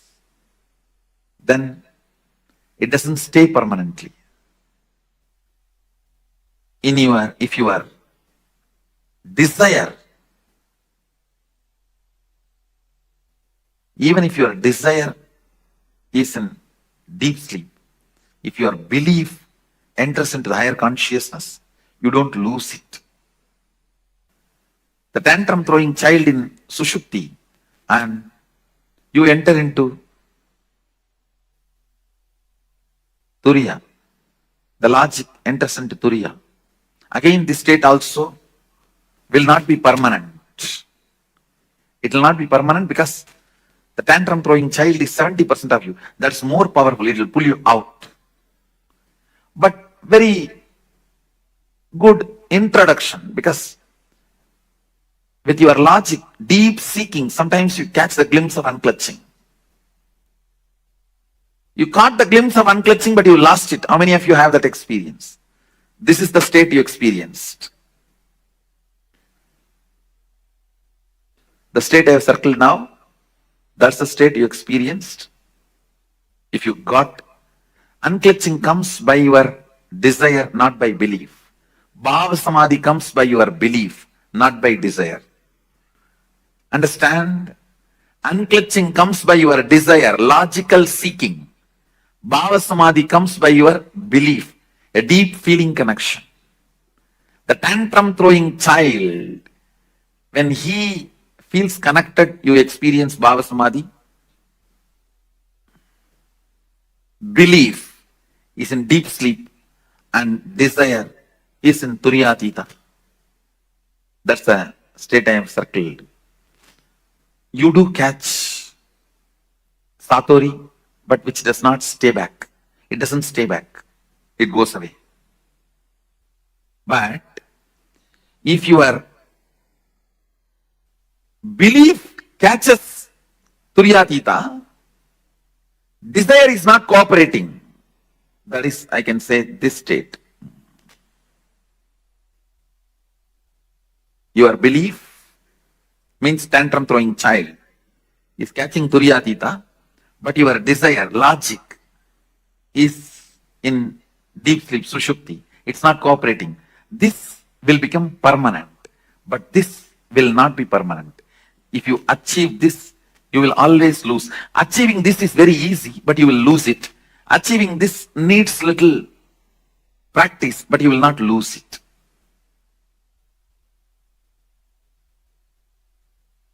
This comes by Bhava Samadhi, feeling connection. This comes by unclutching, your own effort. If both happens, that is what.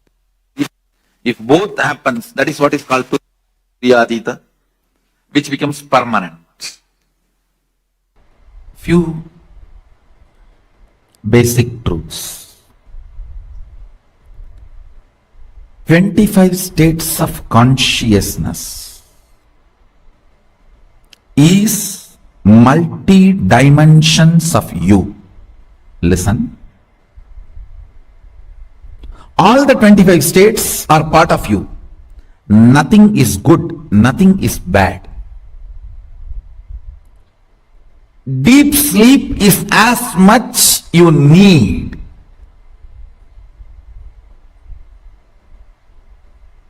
Please listen. Deep sleep is as much needed to you as you need Turyatita. The whole 25 states is your 25 dimension. Only thing, you becoming powerless during the deep sleep or the dream state is the problem. But if you decide to become powerless, you can be powerless anywhere. If you decide to become powerful, you can be powerful anywhere. Fundamentally, this whole 25 state is 25 phases of you, 25 dimensions of you. Nothing is bad, nothing is good.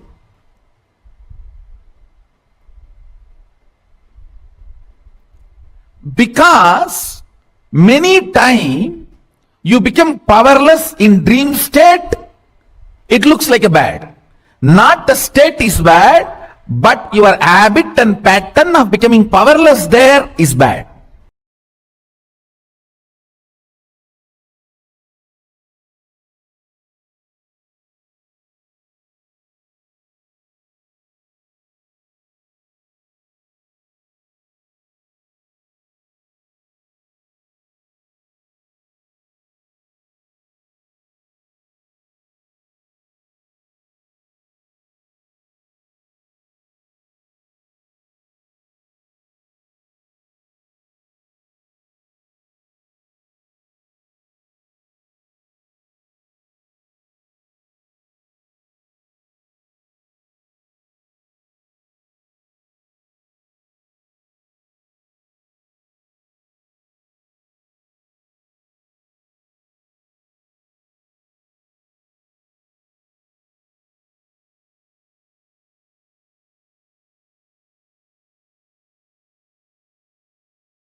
Yes. And person is a very indication that's been given to us about 25 states of consciousness. Like Swamiji will explain, our body and mind, each of them literally rest. There are different states of consciousness in which they rest. And each of these states of consciousness, our body and mind, the mind is the y-axis. The five fundamental states, which are Sushupti, deep sleep, Swapna, dream state, Jagrat, awake state, and like you're alive, and Turiyati, which is beyond. In all of these five states, the basic states, the various permutation combinations put together forms the 25 states of consciousness. This is like the fundamental, having a basic map of consciousness to understand where we rest. And like something if we put, it's not, there is no such thing as certain state is good, a certain state is bad. No. If you just exist in each of these different states of consciousness. And the way how you exist, how you experience each of these states could be different ways. But fundamentally, you exist in all of these different states. And we kind of go through all the ups and downs through each of these states. And we navigate through all of them. And it helps us understand better what each of these states are.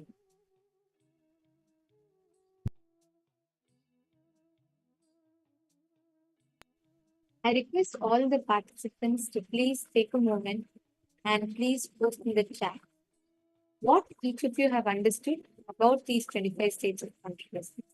See, one important thing, like how Swamiji was revealing to us, right? One session that we just listened to, it's even if you have read psychology or you read so many books about psychology, you'll find this so fascinating. The way how Swamiji has summarized it and Swamiji revealed about it to us.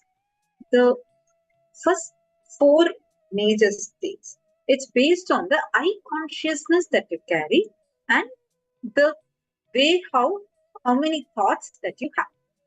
Are all of us understanding the fundamental definition with which the basic four states of consciousness are formed?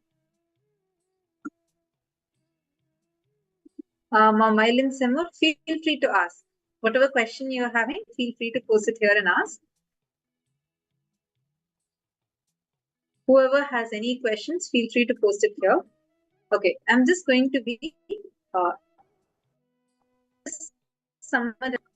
recapping whatever we just learned. The four basic categories: deep sleep state, Sushupti. So this is categorized based on I consciousness and number of thoughts that you carry. The basic I consciousness, meaning I exist, I'm alive, that I feeling that you are there. In two of these states, this state is really good. One is a deep sleep state. That's why when you go to, once you sleep, you don't have your I consciousness. Same way, when you dream, you don't have the same I consciousness that you have when you are in that waking state, right? So this consciousness, without I is called as deep sleep. Second, without I consciousness, but with thoughts. That is what is called as the dream state. Swapna. Next is the waking state. Waking state means you have I consciousness and you have thoughts right now, whatever we are having. This is the waking state. As long as you're able to listen, cognize, understand, that means you're in waking state. If not, probably you are in the other two states, the dream state and deep sleep state. I hope all of you are in waking. If you all can post which state you are in right now, that means that will prove that it is in waking state. Okay. So now that is the third state. Fourth state is the awakened state. deep sleep state, dream state, waking state, awakened state. This fourth state is the Turiya state, where you have very powerful eye consciousness. You're aware, you're alive, but you're without any thoughts. All the enlightened masters live in this state. Beyond these four, see, the very terminology means fourth state. That's the very meaning of Turiya. The word Turiya itself means fourth state. Beyond this fourth state, there's something called as the state which is beyond the fourth state. That's a name. Turiya Theta means beyond the Turiya state, beyond the fourth state, which does not, you can't really define it. This is the state where incarnations live in. Swamiji is in this state, Turiya Theta state, which can enter into any of the other states and play with it. Now, Purushana is saying no thoughts at all. That's very trippy. No, not really. Like when you experience unclutching, you're experiencing that state of consciousness where you're without any thoughts. It's like you're touching that neutral zone in you. Okay. Now, Mylene is asking a question. Nithyananda, can we pray to Jesus and Swamiji? Basically, I'm a Catholic. Follow Swamiji's teachings for my spiritual awakening. And some like abandoning Jesus. How to not feel guilty or balance? And Swami is God. First thing. Mind. See, guilt that is being put upon you is still a delusion. Understand, first and foremost, bring the focus of awareness to the first person in Hinduism. It has 33 crores of gods. I think that's somewhere around 330 million gods exist in Hinduism. Do you know why? Because are you able to hear me now? Is it better? Are you able to hear me better now? Is the sound better now? Oh, great. Listen carefully. This is an important question because I know there are many of you who come from various different religious backgrounds and you are sitting here. So listen carefully. Thank you for bringing this question. My first and foremost to offer you a very powerful, the most powerful path called as the Ishtadevata. It's actually freedom. Freedom that your consciousness has. Hinduism has 33 crores of gods. 33 crores, almost 330 million gods we have in Hinduism. And like how you want to buy, let's say, a car. You have so many choices. You want to buy a dress. You have many choices from which you want to buy. You want to eat some food. You have so many choices. Now, that gives you a freedom to choose, but not restricted with one path. Do you know why in Hinduism so many paths are there?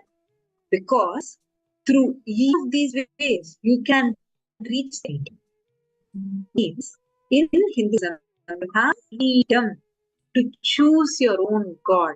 If your experience is Swamiji is God and you've already found your God in your master, just continue with that. Don't carry false guilt inside you. Remember, he is not abandoning God. Hey, how will it abandon God when each one of Paramashiva in us? Can you ever abandon God? You can never abandon God. Just worship. If you do not abandon another God, no. First and foremost, really has to. I'll give one simple example. Go write down this question. Write down this exact question that you have. Seek your Atmalinga. Keep it in your palm. Deeply connect to Swamiji. Keep it on your palm and just let Swamiji answer that question to you. Write yes or no in both sides and keep it. And just look at your Atmalinga. Your Atmalinga will roll exactly to the right answer. It's a very powerful thing. See, as I can answer your question, but even after I answer, this answer, any, like Pamji explained, right? Anything that we just have a belief upon, whatever is our belief, will always give you self-doubt. You will definitely have self-doubt, whether you are a theist or an atheist. That if you believe in God, you will have doubt. Atheists who don't believe in God, even they have self-doubt about their atheism. Understand this. So, this, unless it becomes your very experience, you will have a self-doubt. So, sit and write this down. Do this as a power manifestation. Swamiji will give you the answer. But one thing, be very clear, you are not abandoning God by connecting with Him. Understand, whole universe, every single entity is made up of the same source material, whom you call as God, that the very source of that Paramashiva exists in every entity. Each one of us are made up of the same. Are you understanding, ma? So go with your experience. Go always. What is the experience that you are having? The experience is what is going to give you the real strength inside you. I can neither say a yes or a no to your question, because that yes or no will be still only a belief inside you. Take your Atmalingam, write this question and put a yes, write down yes and write down no in two small sheets of paper. Put it on the either sides. Keep your hand and keep your Atmalingam on your hand. Connect deeply with Swamiji and just request Swamiji to reveal the right answer to you. Your Atmalinga will exactly roll to the right answer. Swamiji will give you the precise answer, and then you will know without any self-doubt, you can enjoy and never ever carry that doubt. You will definitely see in Hinduism, that is why you have this freedom called as Ishtadevata. And don't worry, for example, till yesterday, your Ishtadevata was Ganesha. Suddenly, today you're loving Hanuman. So you're saying, okay, I'm changing my Ishtadevata to Hanuman. Ganesha is not going to feel bad, or he's not going to get angry at you. He's not going to say, hey, till yesterday you worshipped me. Now how come you're going and worshipping Hanuman? No, that will not happen. Because every god in Hinduism exists in that oneness. So oneness is God. That oneness is God, not one. One is not God. Anytime you say one, then there is a possibility of two. If something one is possible, then the possibility of two exists. Second one is possible. Oneness is the ultimate. Oneness is the truth. Connect to God from this cognition of oneness. And any time you have such questions, especially these are very deep-rooted questions. See, one, be rest assured, you don't have to feel that guilt. You can worship God in your favorite form. He has come down as your guru. So enjoy that. That's what Paramashiva says, even in the Agamas. He says, even in Guru Gita, he very clearly says, how Guru is Brahma, Guru is Vishnu, Guru is Shiva, Guru is everything. Gurureva Jagat Sarvam, Brahma, Vishnu, Shivatmakam. He says, Guru is the whole ultimate in the whole universe. Even Paramashiva goes down to Guru. That's the very first scene in Guru Gita. So with this strength and powerful cognition, connect. And secondly, even despite that any doubt that you still have inside you, do this Atmalinga power manifestation. Simple, now just the doubt will be cleared, you become much more strongly connected. You're understanding, Mamaili? Actually, Mamaili, I recommend that you can offer other puja to Swamiji, connect with Swamiji, and pray intensely to Swamiji, this will burn any karmas that are sitting inside you. Pada Puja is a very powerful sacred offering that you do to the divine lotus feet of your Guru. That will burn any kind of karmic pattern sitting inside you. And your Sahasrara Chakra, which is the ultimate crown center, will beautifully flower. It's called like, it will flower as a Sahasradala Pankaja, like the 1,000-petal lotus. It will flower with gratitude and you will experience the ultimate direct intense feeling connection. To express your gratitude, to have that feeling connection, the best offering is Pada Puja. Pratyaksha Pada Puja to Swamiji. So, if you want to offer, do let me know. I can connect with you. I can give you the further details about it. But this is one of the best ways you can connect so beautifully to Swamiji. And this will help you not just resolve the doubts. That's the trivial word. Make you so powerful. Make you experience an ultimate state of consciousness. Are you understanding?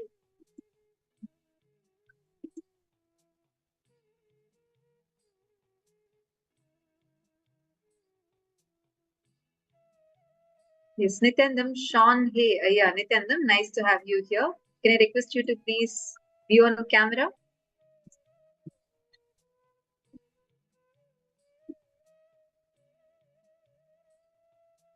All right. Now let's continue, enter into this 25 states of consciousness section, awesome session. The 25 states of consciousness, this one session, actually you will understand so much deeply about yourself, about who you are, why certain things are happening to you. And just that understanding will tremendously heal you. It's not like you need a separate solution after this. Just this one awareness, like Swamiji said, when exactly, how exactly you go through the, the what is coma or what is frustration, what is tiredness. Many times you catch yourself feeling so exhausted, like even though you would have slept for some 6-7 hours, and then you wake up for even 10 hours, and you wake up and then you feel so tired. Sean Hayes asking, oh no, this is not pre-recorded, this is live. We're actually having the session happening in multiple Zooms. We have over, I think, 12 Zooms or so. We have based on various different set of people are sitting up, and this is live. Feel free to post your questions anytime you have any. Feel free to post it, and also keep posting your understanding. That way it will help you. Wonderful. Great. Now, I request all of you to cognize this 25 states of consciousness intensely. First, all of us are clear with the first 4 states. First state, where your deep sleep state, Sushupti. This is your deep sleep state, where you have no eye consciousness, no thoughts. Second, Swapna, dream state. Like in your dream, you don't have control over your dream, right? How many times we wake up feeling like, God, if alone I had this consciousness at that time, I would have not made that decision in my dream, right? Why do we feel so? Because our eye consciousness is low, but the number of thoughts are really high. That's why you have such random dreams happen. Like, how many times have you felt dreams feel so weird sometimes? Sometimes you're sitting and writing your exam in your dream. Suddenly next to you, your son is sitting. Suddenly you go, like, it's like so random things. There's no cohesiveness in your dream because the eye consciousness is low and the number of thoughts are really high. The next state is the waking state. Waking state is also called the Jagrat state. In the Jagrat state, both your eye consciousness and thoughts exist. It's our normal state. Like right now, all of us are in Jagrat state, right? So where you're awake, which means your eye consciousness also exists and you have thoughts. That's why if I call Mylene saying, or you are able to identify yourself with that.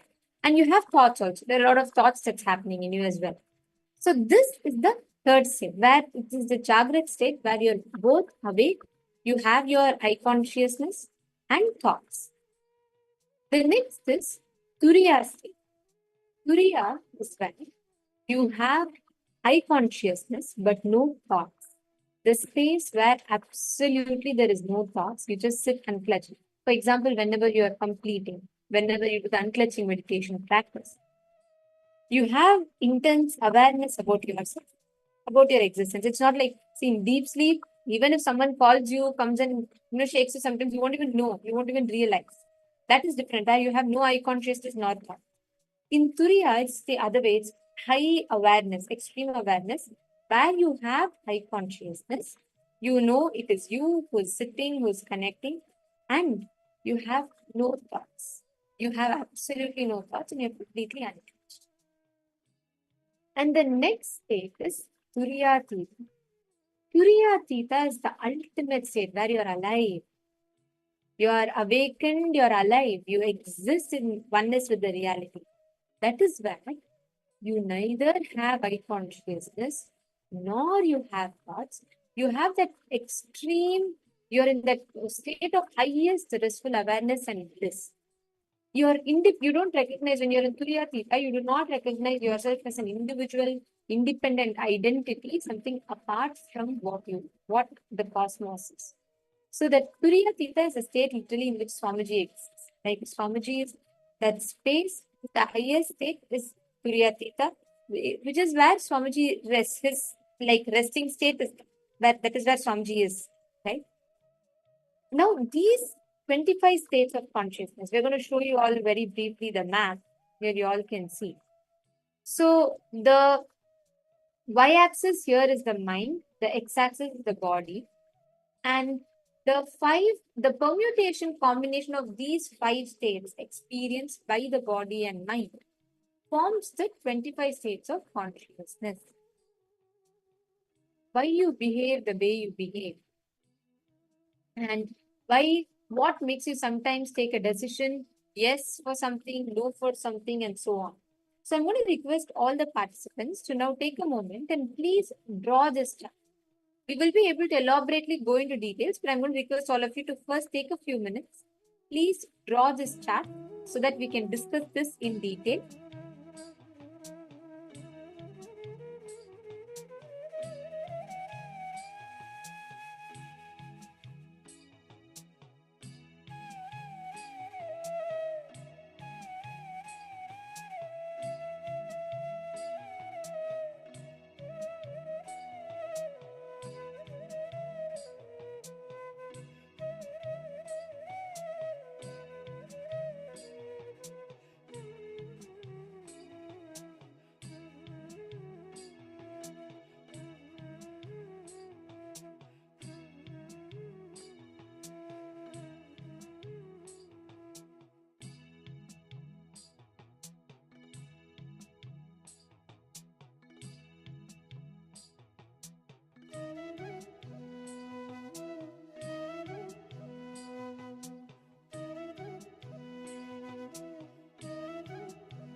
hope all of you have finished writing down this.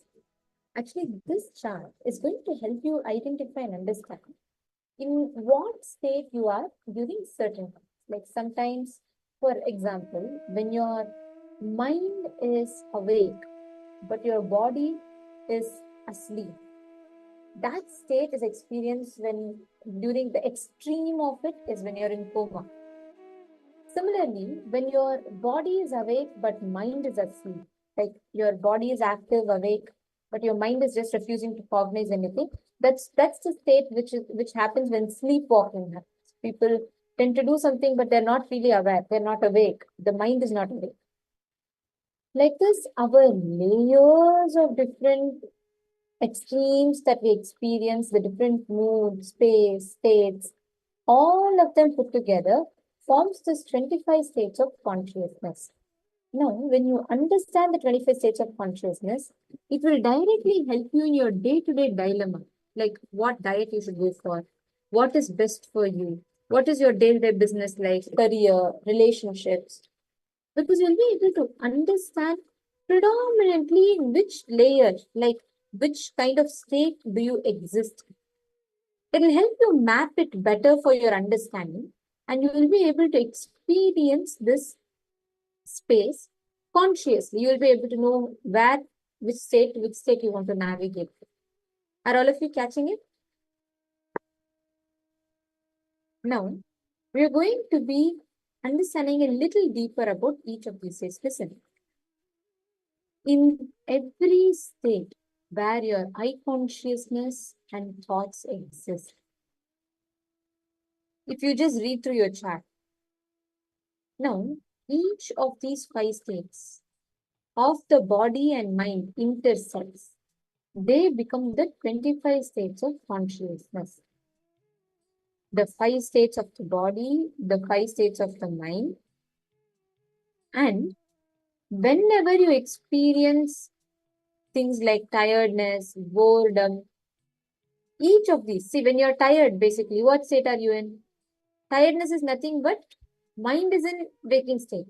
Once again, body is in sleep state. If you're bored, your mind is in dream state and your body is in waking state. Each of these, when you're constantly drifting from different states of consciousness, you will start, actually, if you just become aware of this, you will start being able to consciously navigate to precisely what state you want to experience, what state do you want to be in, and you will become aware about it. And that will give you a lot in terms of, okay, this is exactly what is happening to me.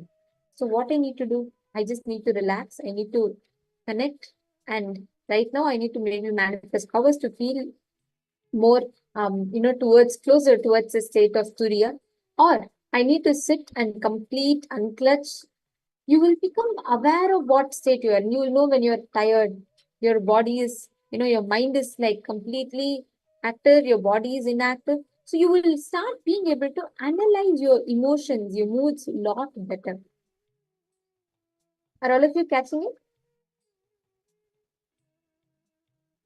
All right.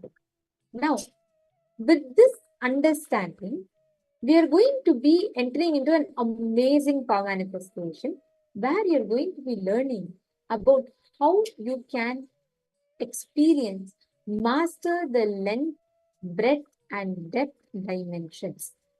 There are 11 dimensions, like how we have 25 states of consciousness. 25 states of consciousness is what a jiva, individual soul, navigates through. Now, the Jagat is made of 11 dimensions. Ishvara is made of the 5 states, 25. That we will be learning about the 5 phases and phases. Now, we are going to be learning about the building blocks out of which the entire Srishti, the Jagat, is made of. There are 11 dimensions that the entire universe consists of. Swamiji is now going to be elaborately introducing each of this for us, because if you understand this, you will start manifesting amazing powers. So I'm going to request all the participants to please settle down. And we are going to be now listening to Swamiji's revelations on length, breadth, depth, dimensions, and we're going to be having an introduction to what are these 11 dimensions in the first place. So let us all enter into that session now. Right after this session, we're going to be manifesting the powers of the length, breadth, and depth dimensions, and we're going to be learning about that in detail. So I'm going to request all the participants, every one of you, to listen to this intensely as Swamiji reveals to us all the details. And actually, all the participants that were, all of you that listened to this session previously, the 25 states of consciousness, in this session, you will actually be able to map clearly how these states enable you to interact with the 11 dimensions in different levels. Like Swamiji will beautifully explain, when you are aware and when you enter into the length, the logic will not bind you. Instead, you will be able to explore the extreme ends of the logic. So Swamiji very beautifully reveals this. So let's all listen to these revelations.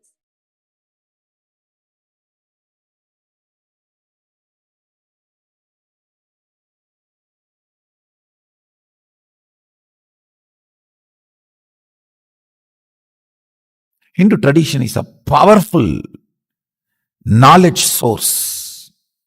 Understand? Thousands of years before Mahadeva has spoken about this 11 dimension. Modern day science is still sitting with the 5th dimension. Mahadeva has gone to 11 thousands of years before. And you need to know, in Hinduism, 11 genders, not 3. West talks only about 3. Male, female, and the whole thing, everything they classified into LGBT. In Hinduism, 11 genders. Male biomemory in female muscle memory. Male muscle memory in female biomemory. And same way there's a clear description of experiences of these 11 dimensions. If 25 states of consciousness knowledge is shared with the world, whole psychology, psychiatry, this department will collapse. About everything.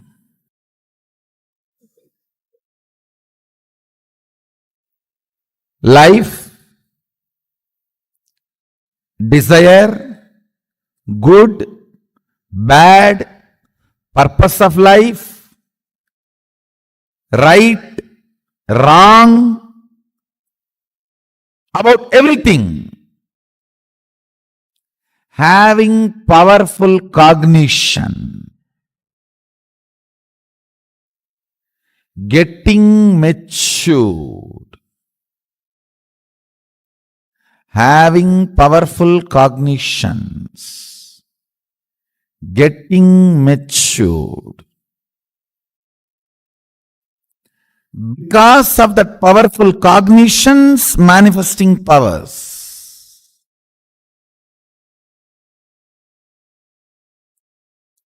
Now, giving powerful cognitions to you about the universe is introduction to 11 dimensions of the universe. Listen, the modern day so-called science is able to understand only 4 dimensions. Length, breadth, depth, time.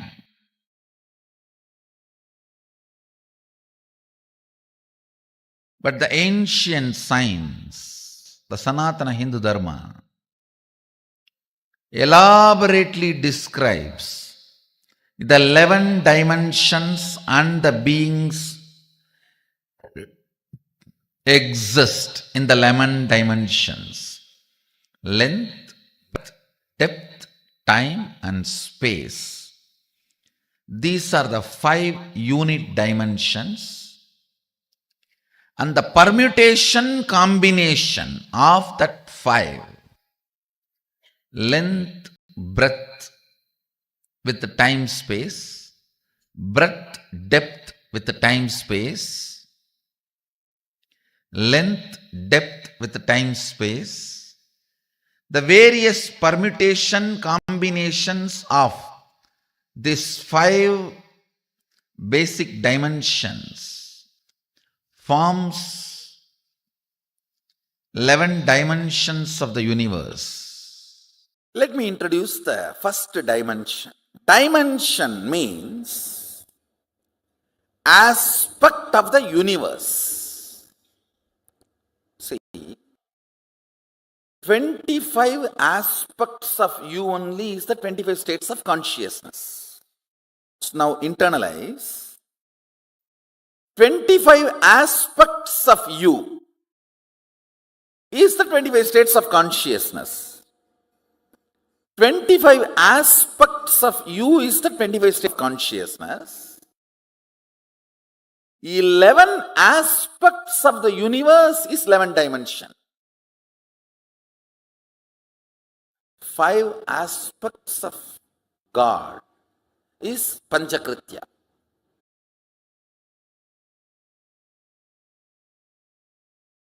First dimension, it's called length.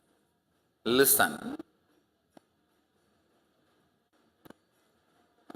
Each of this dimension has its own tattva, unit. So understand these basic principles.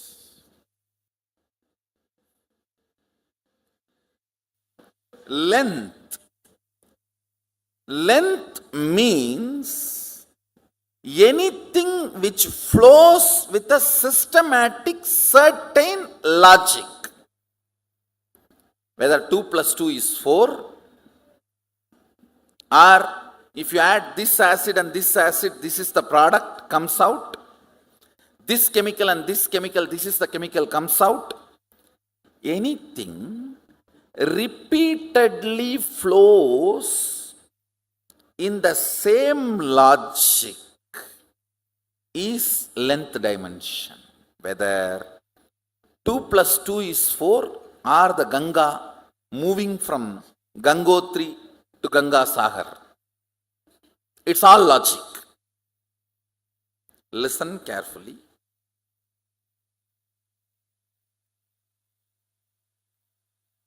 All logic which moves systematically comes under length dimension. If I introduce other 2-3 dimensions, then you will understand. You will be able to grasp the depth of each dimension. Length dimension is a power by itself. If you master the length dimension, anything which works as per the logic will be under your control. You are master of it. Everything which flows in the rhythmic logic is breath dimension. Listen, rhythmic logic is different and simple logic is different. Simple logic is length. Rhythmic logic is breath.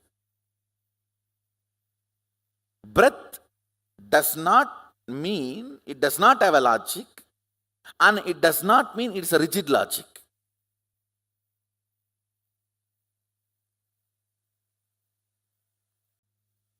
All language, all mathematics,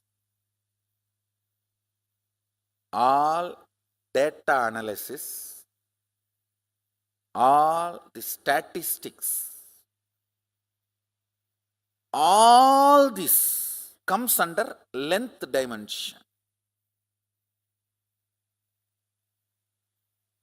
Rhythmic flow of logic is breath. Means,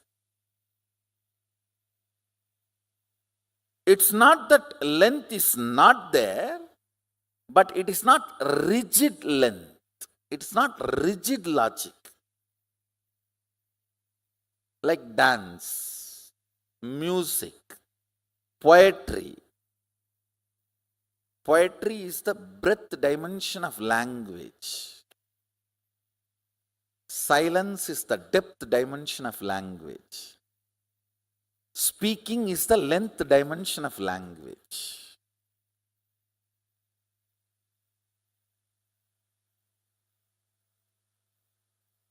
Mathematics is the writing dimension of length. Painting is the breadth dimension of writing. Yantras are the depth dimension of writing. Listen, now I am giving you a very important understanding. You need to come to these cognitions. That is why the lessons about the 11th dimension. These cognitions are needed. Actually, I am teaching you how to come to powerful cognitions with this 11th dimension. With this 11th dimension, the two important results you need to achieve. Mahadeva says the first result is manifesting powerful cognitions, then manifesting powers. Listen, there is a big difference between these two. Listen carefully. If you read through third eye, it is manifesting powers. If you realize if my third eye is available for me, it is available for me because my third eye is connected to Swamiji's third eye. It means I can connect with his third eye. If I can connect with his third eye, I can connect with anyone's third eye. And using anyone's third eye and starting reading is manifesting powerful cognition. The rhythmic flow of logic, length is breadth. All the actions and activities of heart and art,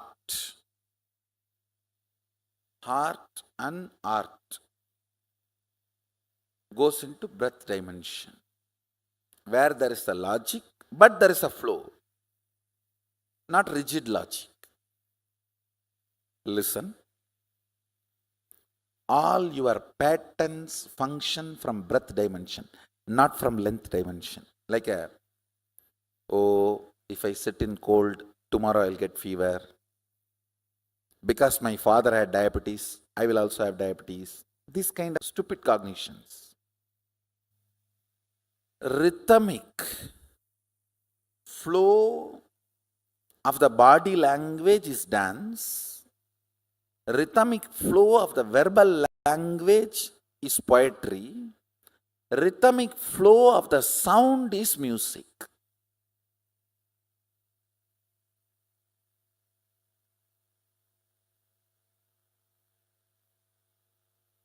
Rhythmic flow of the life is peace.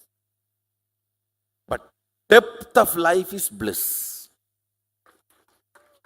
Peace is not bliss. Understand?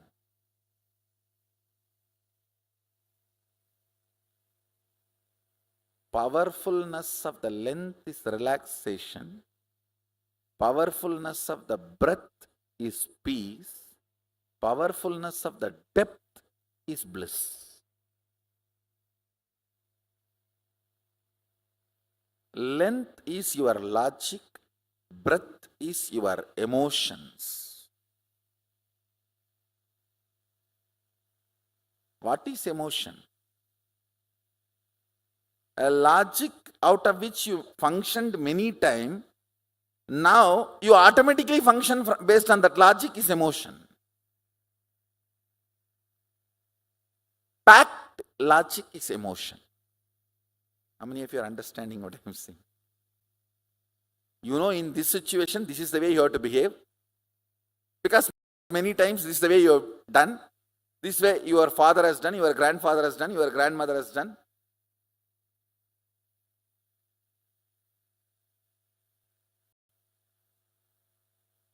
length repeated again and again, which became your muscle memory, is breath. Breath repeated again and again, which became your biomemory, is depth. Depth is your conclusions. Depth is the cognitions and conclusions you carry about you, life, God, people, everything.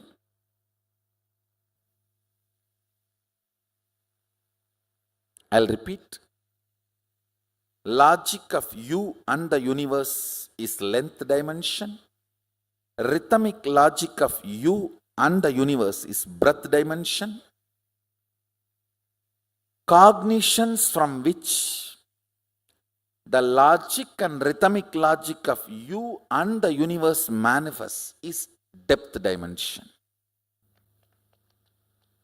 Listen. Listen to the fourth statement. Time, kala. Time is a rough word, English word. Let me use the word kala directly. Kala, that's the fourth dimension. No difference between your kala and kala of the universe. Listen carefully. Anything which makes you feel universe's time is different and your time is different is not you.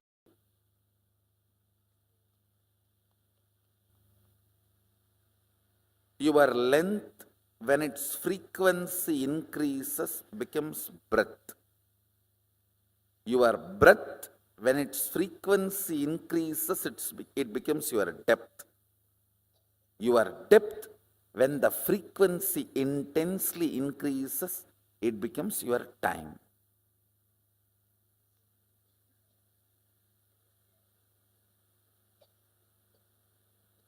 In breath, length is included. In depth, length and breadth is included. In time, length, breadth, depth is included. This fourth dimension is the space where your so-called normal human life faces a breakthrough. Time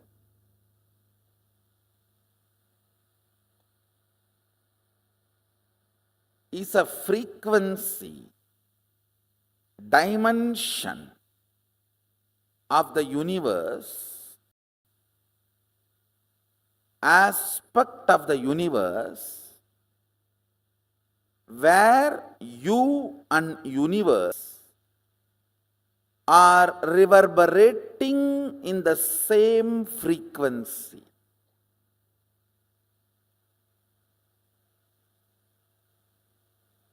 Unit of time of the sun, moon, KAILASA and you is one and the same. Listen, yesterday I said, our 1 year is 1 day for them, but unit is same. Only quantity difference. How many of you are understanding? It's only quantity difference, but not. So in Tattva, principal unit, listen carefully. Your logic and logic of the Devatas are different. They are not same. Your breath and Devata's breath, not that far away, little closer. Your depth and Devata's depth, little more closer. But in time, your unit of time and their unit of time is one and the same. There is only quantity difference.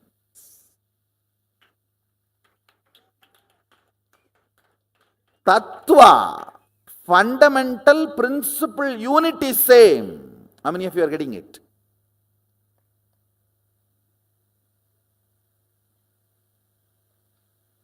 Yes, for us 1 year is their 1 day, but our 1 year is 1 day for them. It means what? Unit is same. Your remembrance of you powerfully associated to some subject or not associated to something. For example, you may remember you powerfully by feeling I have a young body. You may remember you powerlessly feeling, oh, I don't have a bank balance.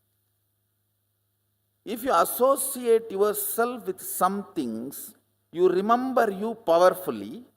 If you associate yourself with some things, you remember you powerlessly. How many of you are understanding this? This binary is time. That's all. Catch it. Listen. This binary is time.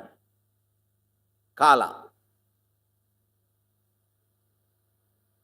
Kala, Sanskrit word, means jumping between associated powerfulness and associated powerlessness. Understand. Listen carefully.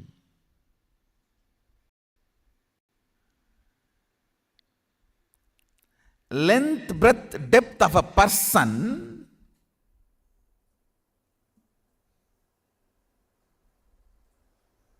is not he. The space he carries is he.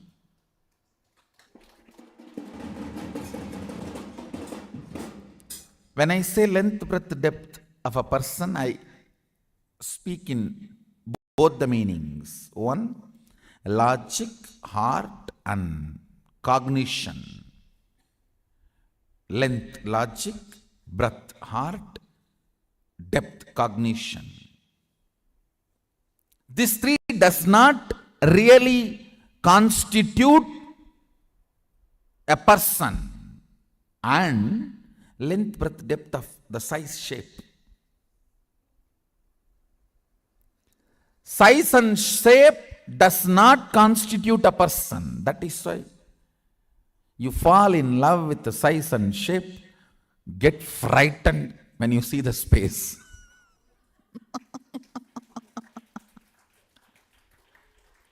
Get thoroughly terrorized.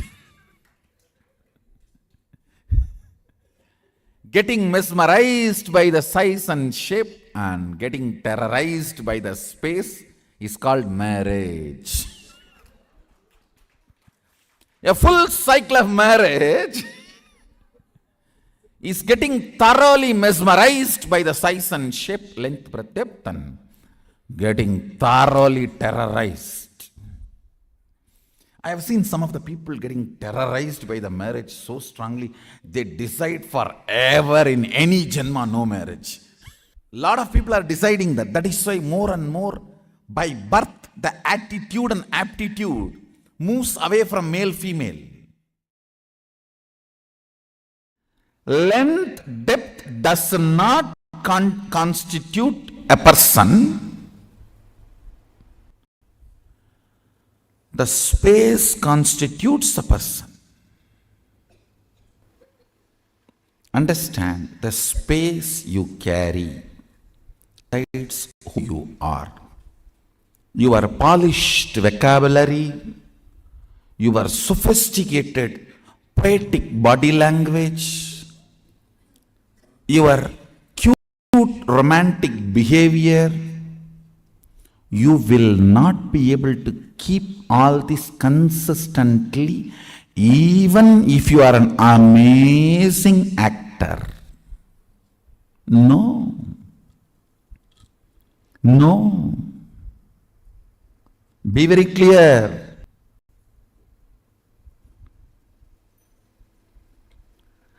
The space you carry, its smell, its flavor, comes out of you like energy.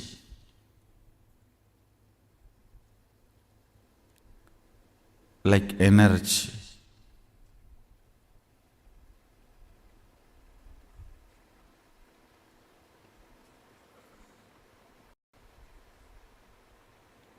Many of the Indian restaurants use this as a tactic.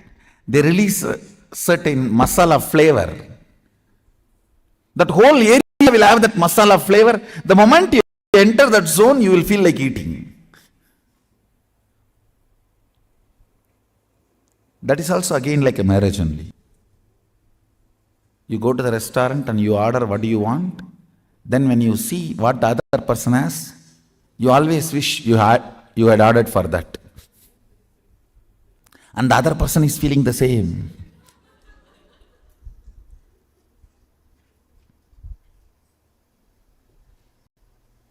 And you can't even exchange the plate, owner will not allow.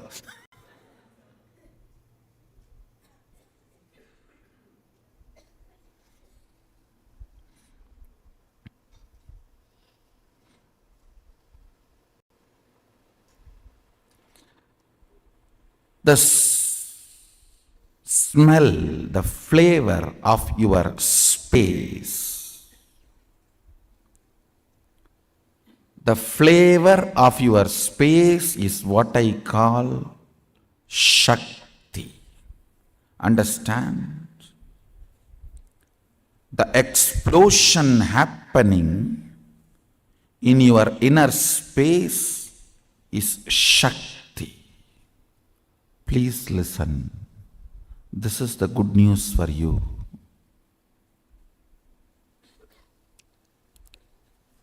The moment you manifest even one Shakti, I have already entered into your inner space. If I have not entered in your inner space and made the connection, you will not be able to manifest Shakti, because all power manifestation has to start from space, not from depth. Understand that time is a non-existence power layer. It has no existence, like a length, breadth, depth. It is only when the space collides with the length, breadth, depth, the dust created is time. See, the length, breadth, depth is a mass. Space is a energy. When these two collides, the dust generated is the time. I can roughly compare it to the Tavarana, the layer around the planet Earth. We call it Valimandalam in Tamil. In English, I think it's called atmosphere. Yes. See, it's like atmosphere.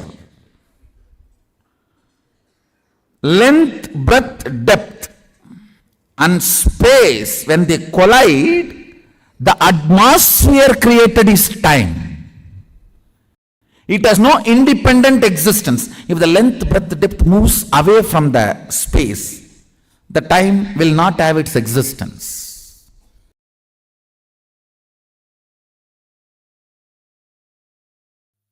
Listen.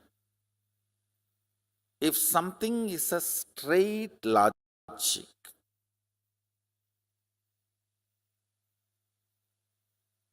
it is called intention. Almost there is no blind spot. Same way, there is depth. Listen carefully. Playing your whole life in length dimension is like a ship in the port, shipyard. Safe, but ship is not built for it. Ship is safe in shipyard, in port, but ship is not built for that. You are always safe if your life is based on logic, but you are not built for that. Anybody who feels secured by the logic dimension's abundance is foolishly feeling secured. Please listen. If you are cognizing you are very secured because of the bank balance zeros you have, electronically generated zeros in the bank computer screens by the exploiting ignorant stupid guys,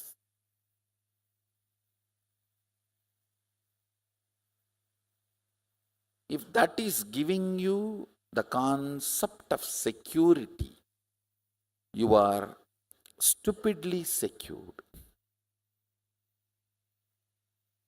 I am not saying that money cannot give you comfort. Yes, it can give you many things which you cannot buy without it, no doubt.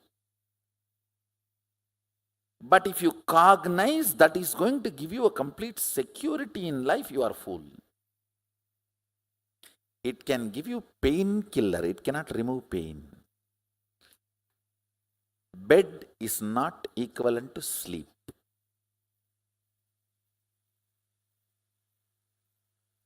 When you don't have bed, you equate bed to sleep. Only if you have multi-bedroom house, you will understand bed is not equivalent to sleep.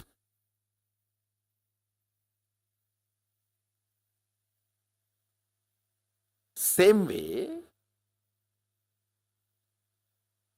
security you feel based on length dimension is the security ship feels in the port.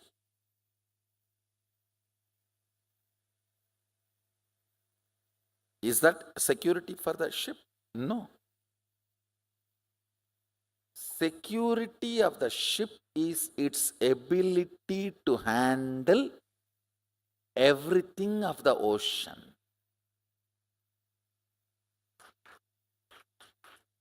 Security for you is your ability to handle all the 11 dimensions. If you don't tumble down in the 25 states of consciousness, you are secured. The ultimate security, please listen, in the doing aspect and being aspect. Sushupta sushupti, to turyadita turyadita. If you can handle, that is what is security. With introduction to the 11th dimension, the intensity of your powerful cognitions will just shoot up. Understand? The amount of powerful cognitions, all of you need to understand the meaning of the word powerful cognition. For example, if you see somebody dead, are you going to cognize it as powerlessness, shaking, fear? Are you going to cognize the situation with a powerfulness? That is the way the reality is. What next? In every situation, cognizing with powerfulness, whether health, relationships, love. Listen. Knowledge and understanding even if it is intellectual. Knowledge and understanding of this 11 dimension makes many of the suffering caused by others and the sufferings you cause to others redundant. Only a person who understands 11 dimensions of the universe can be non-violent, can be really non-violent. Understanding about this 11 dimension will make your existence frequency intense. Understand, life should be like everything around you should be just vibrating with you. The moment thought comes, an idea comes, a cognition comes, the whole nature should cooperate and make it happen. Introduction to 11 dimension itself is to show you your multiple possibilities.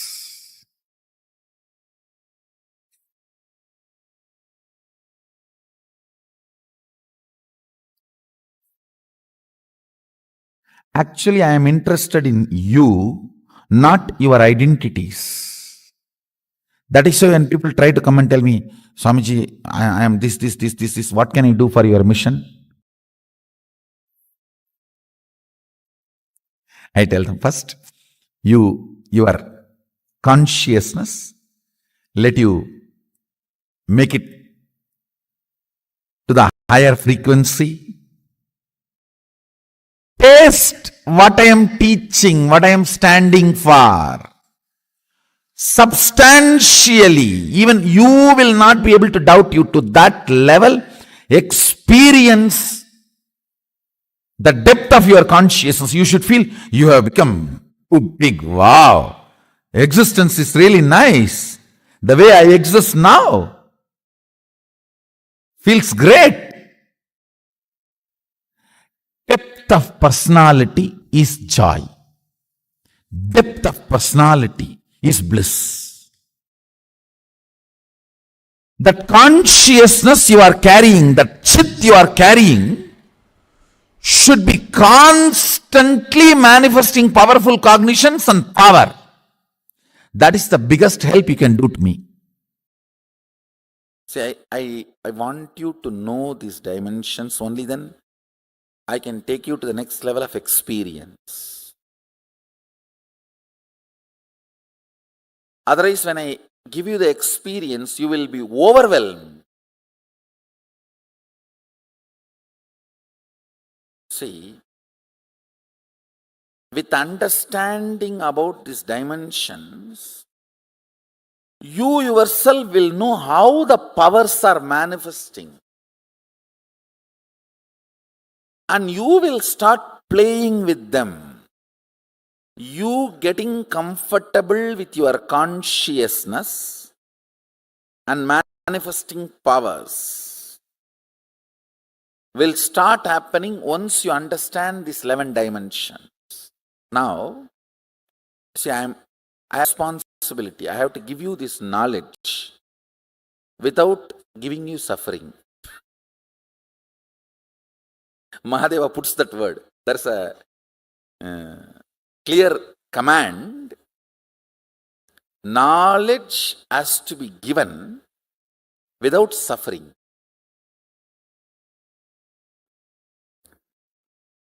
Listen, first thing you need to know about the universe because you are living in universe. Ignorance is no way cute and ignorance is not going to save you anywhere. Second, why I am teaching about this fundamental units of the universe, 11 dimensions, because understanding about these 11 dimensions will make you manifest multiple powerful cognitions and powers.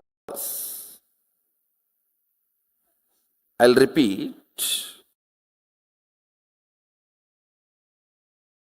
See, manifesting powers of third eye, like reading through your third eye, scanning through your third eye, is power. But understanding the fundamental principle, unit, tattva, why you are able to do? Because you connect your third eye with a third eye which is already awakened, your master's third eye, which initiated you.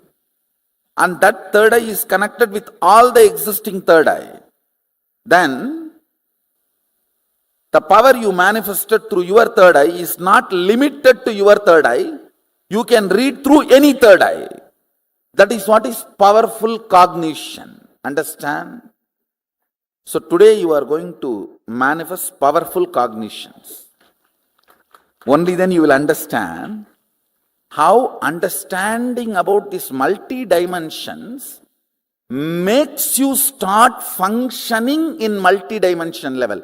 Understand, my purpose is individual, having a breakthrough in consciousness and feeling you have now become multiple. Like earlier, if you felt you are in your body 100 unit, it should just become million unit. You should feel, wow, million unit, I am in my system now.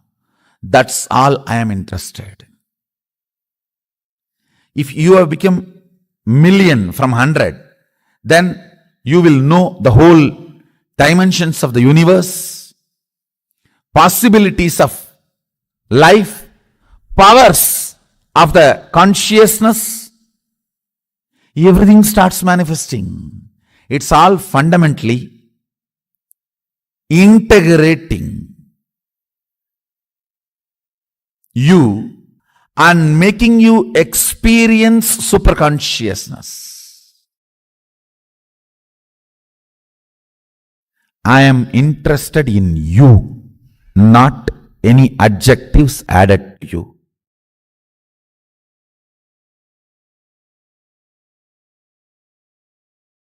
I am interested in you manifesting, you radiating.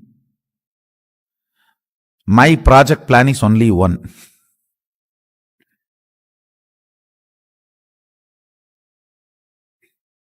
You manifesting, you having a breakthrough. I'll do everything for that. Whether I ask you to eat vegetarian food,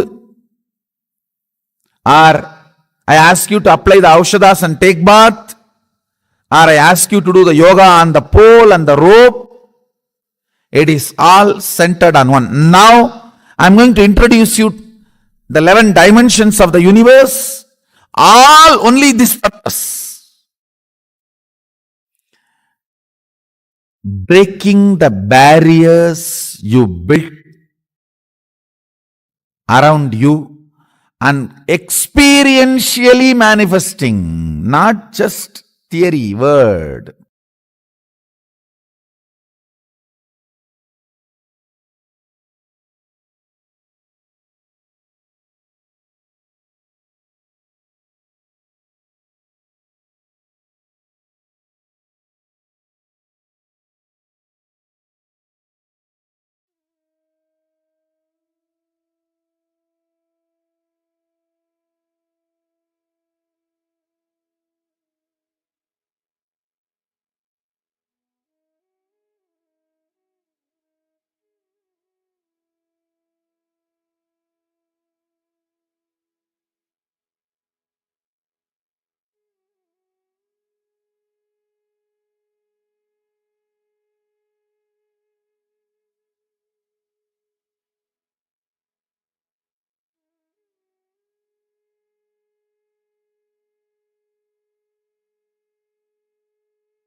major dimensions, the permutation combinations of which forms the 11 dimensions of the cosmos.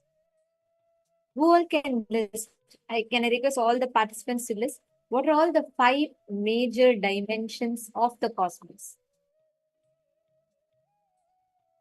Please take a moment. I request all the participants to go ahead and list all the 5 major dimensions of the cosmos.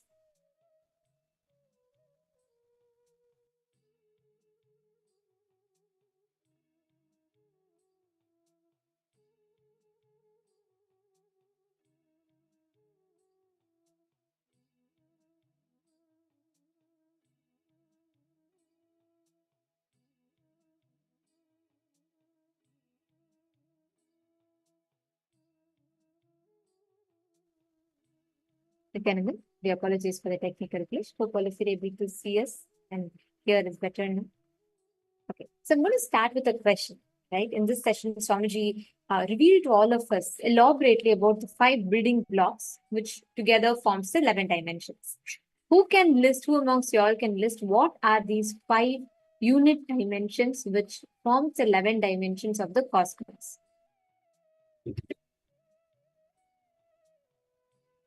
Come on, can I request all the participants to post?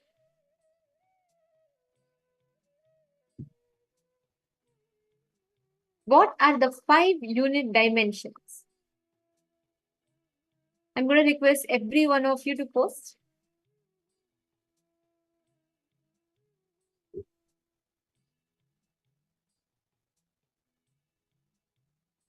Sean Heya, Anma, Yogananda Rupini, Mananda Parameshwari, Manyana Surupini. Come on, every one of you post.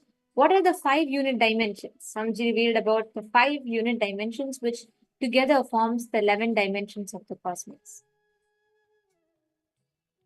Yes, like Samji revealed, it is length, breadth, depth, time, and space. Length is the logic dimension, the rigid logic dimension.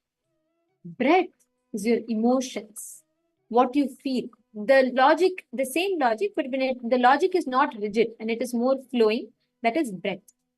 Depth is your cognitions. When that logic meets maturity, that becomes depth. Time is a time dimension, and space is a canvas on which all of these dimensions together vibrates, exist. These 5 unit dimensions makes up the 11 dimensions of the cosmos. Actually, all of you should know.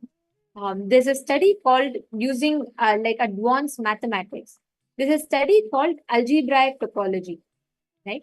And the field of science mapped the human brain's ability to construct up to 11 dimensions. So they said, this is a finding, a very detailed research that was done in the science field, where they said that with the construct of how the human brain functions, a human brain can grasp up to 11 dimensions. We are still talking about 3D and going beyond 3D into 4D, 5D, and so on. But we have 11 dimensions, and human brain can grasp up to 11 dimensions. Here you all can see the various permutation combinations of these 11 dimensions. First is length, breadth, depth. Then length and breadth, length and depth, breadth and depth, time and space. Then length, time and space. And then you can see it is breadth, time and space. It is depth, time and space, and length, breadth, time, space. And there's one space called the shunya, where nothing, all of these collapses and dissolves into nothingness, and all length, breadth, depth, time, space, everything exists simultaneously, spontaneously, synergetically. That is the final space. All of these are different permutation combinations in which each of the dimensions, different lokas are also established. Like where there is length, breadth, depth, each of these dimensions forms your existence, basically how you are, how you function. All of these are formed by these unit dimensions. Listen very carefully. The length dimension of the cosmos, the breadth dimension, depth dimension. In this, length does not constitute a person, breadth does not constitute a person. Your depth, the depth in your personality brings joy. There might be so many decisions you make in the day, many of which has rigid logic, right? Like for example, your decision to maybe get up and brush your teeth in the morning. There's no, you don't give much of a thought to it. You just go and do it. Same way you're driving your car as per the maps. Or let's say you are doing a mathematical calculation. You're reading a book. Reading a book in the sense of education. Your education, all of these comes only in the length dimension. Because in schools, unless you are studying in a Gurukul, where you're taught the system of education is itself based on building your depth. Otherwise, all the things that you do, they all fall under length dimension, rigid logic. Second is breadth. Breadth is flowing, emotions, creativity. Like for example, when you read a book, something that you're learning, you're developing your depth through that. Like you are, for example, you're reading your favorite storybook, you're doing some dance, art, poetry, pottery, and gardening. All of these are breadth, where it's not just a rigid logic, there's some emotion attached to it. And then comes depth. Depth is the powerful cognitions, the activities that you do. Like sometimes you read books that really makes you question many things about yourself, and then you learn a lot from them. And then the powerful cognitions through satsangs, the internalization exercises you're doing. All these are activities that are building your depth. That's why Swami tells depth of the personality brings joy. When you build depth, the depth in your personality brings joy. Now, I'm going to request each of you to write down 25 activities you do in a day, right? And then we're going to be putting them into the buckets of length, breadth, depth. It is important for you to understand whether your day is constituting of length-based activities, breadth-based activities, or depth-based activities. What makes up your day? All the activities you do, what makes up your day? That is what we're all going to be understanding about. Catching it? So I'm going to request all the participants to take a moment, list down at least 25 activities that you do in a day. Please identify them and list them down.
hope all of you have finished writing. Now, all the participants, see, once you have written this down and once you have identified, now listen very carefully in all the layers, in all the actions you do.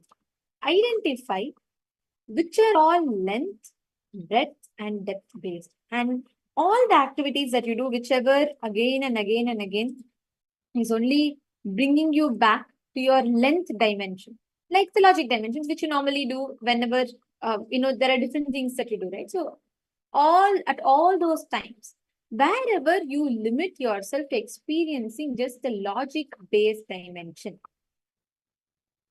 that is length based activities. If you just become aware, how much percentage of your day are you spending with length? How much activities, percentage of your day are you doing breadth-based activities? And where all are you building depth in your life? Like Swamiji said, it is depth of the personality that brings joy. If you focus more and more on the activities that empowers, builds your depth, please understand, you will start having beautiful shifts in the very way how you cognize things, how you how you see the reality itself. You will be more alive. You will be more involved with reality. Depth of the personality brings joy. Now, we are all going to be entering into manifesting this power. The power of length, breadth, and depth dimensions. What we're going to be doing now is we're going to be actually manifesting. See, when you consciously enter into the length dimension, you start mastering the length dimension. When you consciously enter into the breadth dimension, see, when you enter into the length dimension, normally we're all using the length. Like, for example, you have to calculate something. You have to see the time.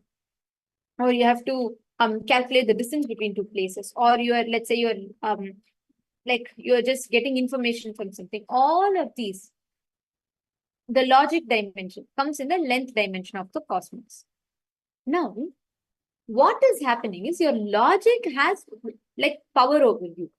Instead, when you consciously access the length dimension, you will have the exact control over how much can logic convince you of something, how much can that influence your decisions. The same with breadth. Breadth is emotions. Depth is your powerful cognition. So we're going to be learning about how you can access each of these dimensions, how you can master the entire logic dimension of the cosmos, and how you can build in each of these dimensions. The Shastra Pramana for this power is described in the Vijnana Bhairava Tantra, where Paramashiva reveals, Sanmasa matram abhyasam yah karoti dine dine sarva papa vinirmukto roganna sayate hi saha samvatsara kritadhyasad bhairavo bhavati dhruvam animadi guna labdhva jita bhuta gana swayam.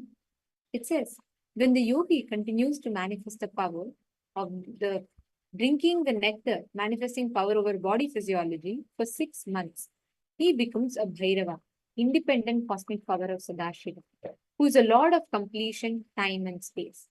He obtains and expresses the powers of Anima, etc., which are the 8 naturally superpowers in oneness with Bhairava.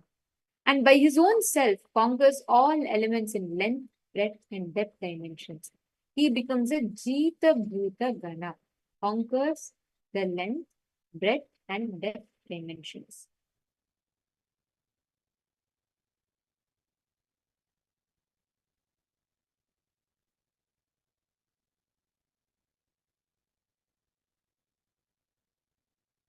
Actually, there are tons of references where in Hinduism, actually, if you see the very cognitions, the science that we learn in Hinduism, right? It empowers an individual to access all these various dimensions of the cosmos. Here we all can see the very beautiful reference and example for this is Srinivasa Ramanujam.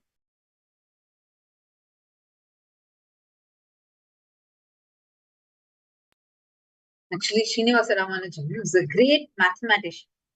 He is a very renowned mathematician, and always, even now actually, even to this day, his mathematic principles, the formulas, the equations that he gave a few hundred years back, that is what is still being followed. And anytime anyone asks him, how are you getting these numbers? How are you able to do these calculations? Like any toughest calculations, he would just do it just like that. So he'll always say, Mukur Mahalakshmi, she is the one who is showing to me. It is Devi, Lakshmi. She is the one who is continuously revealing this to me. So it was by connecting to Devi Lakshmi, he used to be able to manifest the power of length and be able to see any calculations, any numbers. We actually have many of the super mathematicians. Like these mathematicians are not just like normal level, almost like human computers, human calculators, human computers, who will be able to do the calculations in extreme speed. Whether it was Shakuntala Devi or whether it was Ramanujam, both of them actually, she used to connect to Ganesha, Mahaganapati. And Mahaganapati, every time she'll say, I connect to Ganesha, and he's the one who's showing the answers to me. Literally, she used to see the numbers and just tell that. There won't be any logical, mathematical calculation. The whole knowledge gets downloaded and it's just playing with the power of length. Same thing, Ramanujam used to be able to see the numbers with the grace of Devi Lakshmi. And he'll keep connecting to Mata Lakshmi and be able to clearly see just numbers, equations. He'll say many times, I can see equations. And so I just write down the equations. Then I derive how I came to that equation. So this was the power of length that many of our ancestors used to manifest. And this is the power Swamiji has revived it back and gifted it to all of us to be able to manifest. Actually, all of us today are going to be manifesting this very science. Even Swamiji, just in the young age of around 9 or 10 years old, once Swamiji was having the darshan of Devi Parashakti, and he was in the Unnamalai Amman Sannidhi, where this is the main temple of the Devi in Tiruvannamalai. And when Swamiji was having the darshan, Swamiji had a beautiful vision of Sri Yantra. It's one of the most complex geometrical structure. And the moment Swamiji had that vision, Swamiji immediately went back and Swamiji took his brother's geometry box. He took a compass from that, and Swamiji was able to carve the whole thing just by seeing it once. Swamiji had no prior introduction whatsoever to these geometrical structures. And just by seeing it once, Swamiji had carved out the whole thing just from the vision that he had in his third eye. Please understand our ability. Swamiji beautifully tells, the moment you tune yourself into a certain frequency, means the powerful cognition. If you stop centering yourself on the length-based aspects, if you become more breadth-oriented, creativity will flow in you in like such excellent manner. Similarly, if you're just stuck with your length-based activity, then again and again you will see that you are only stuck within the logic dimension. Even the same thing with length. If you apply the powerful cognition, consciously enter into the length dimension, you will master the length dimension. Meaning, you will not feel like trapped.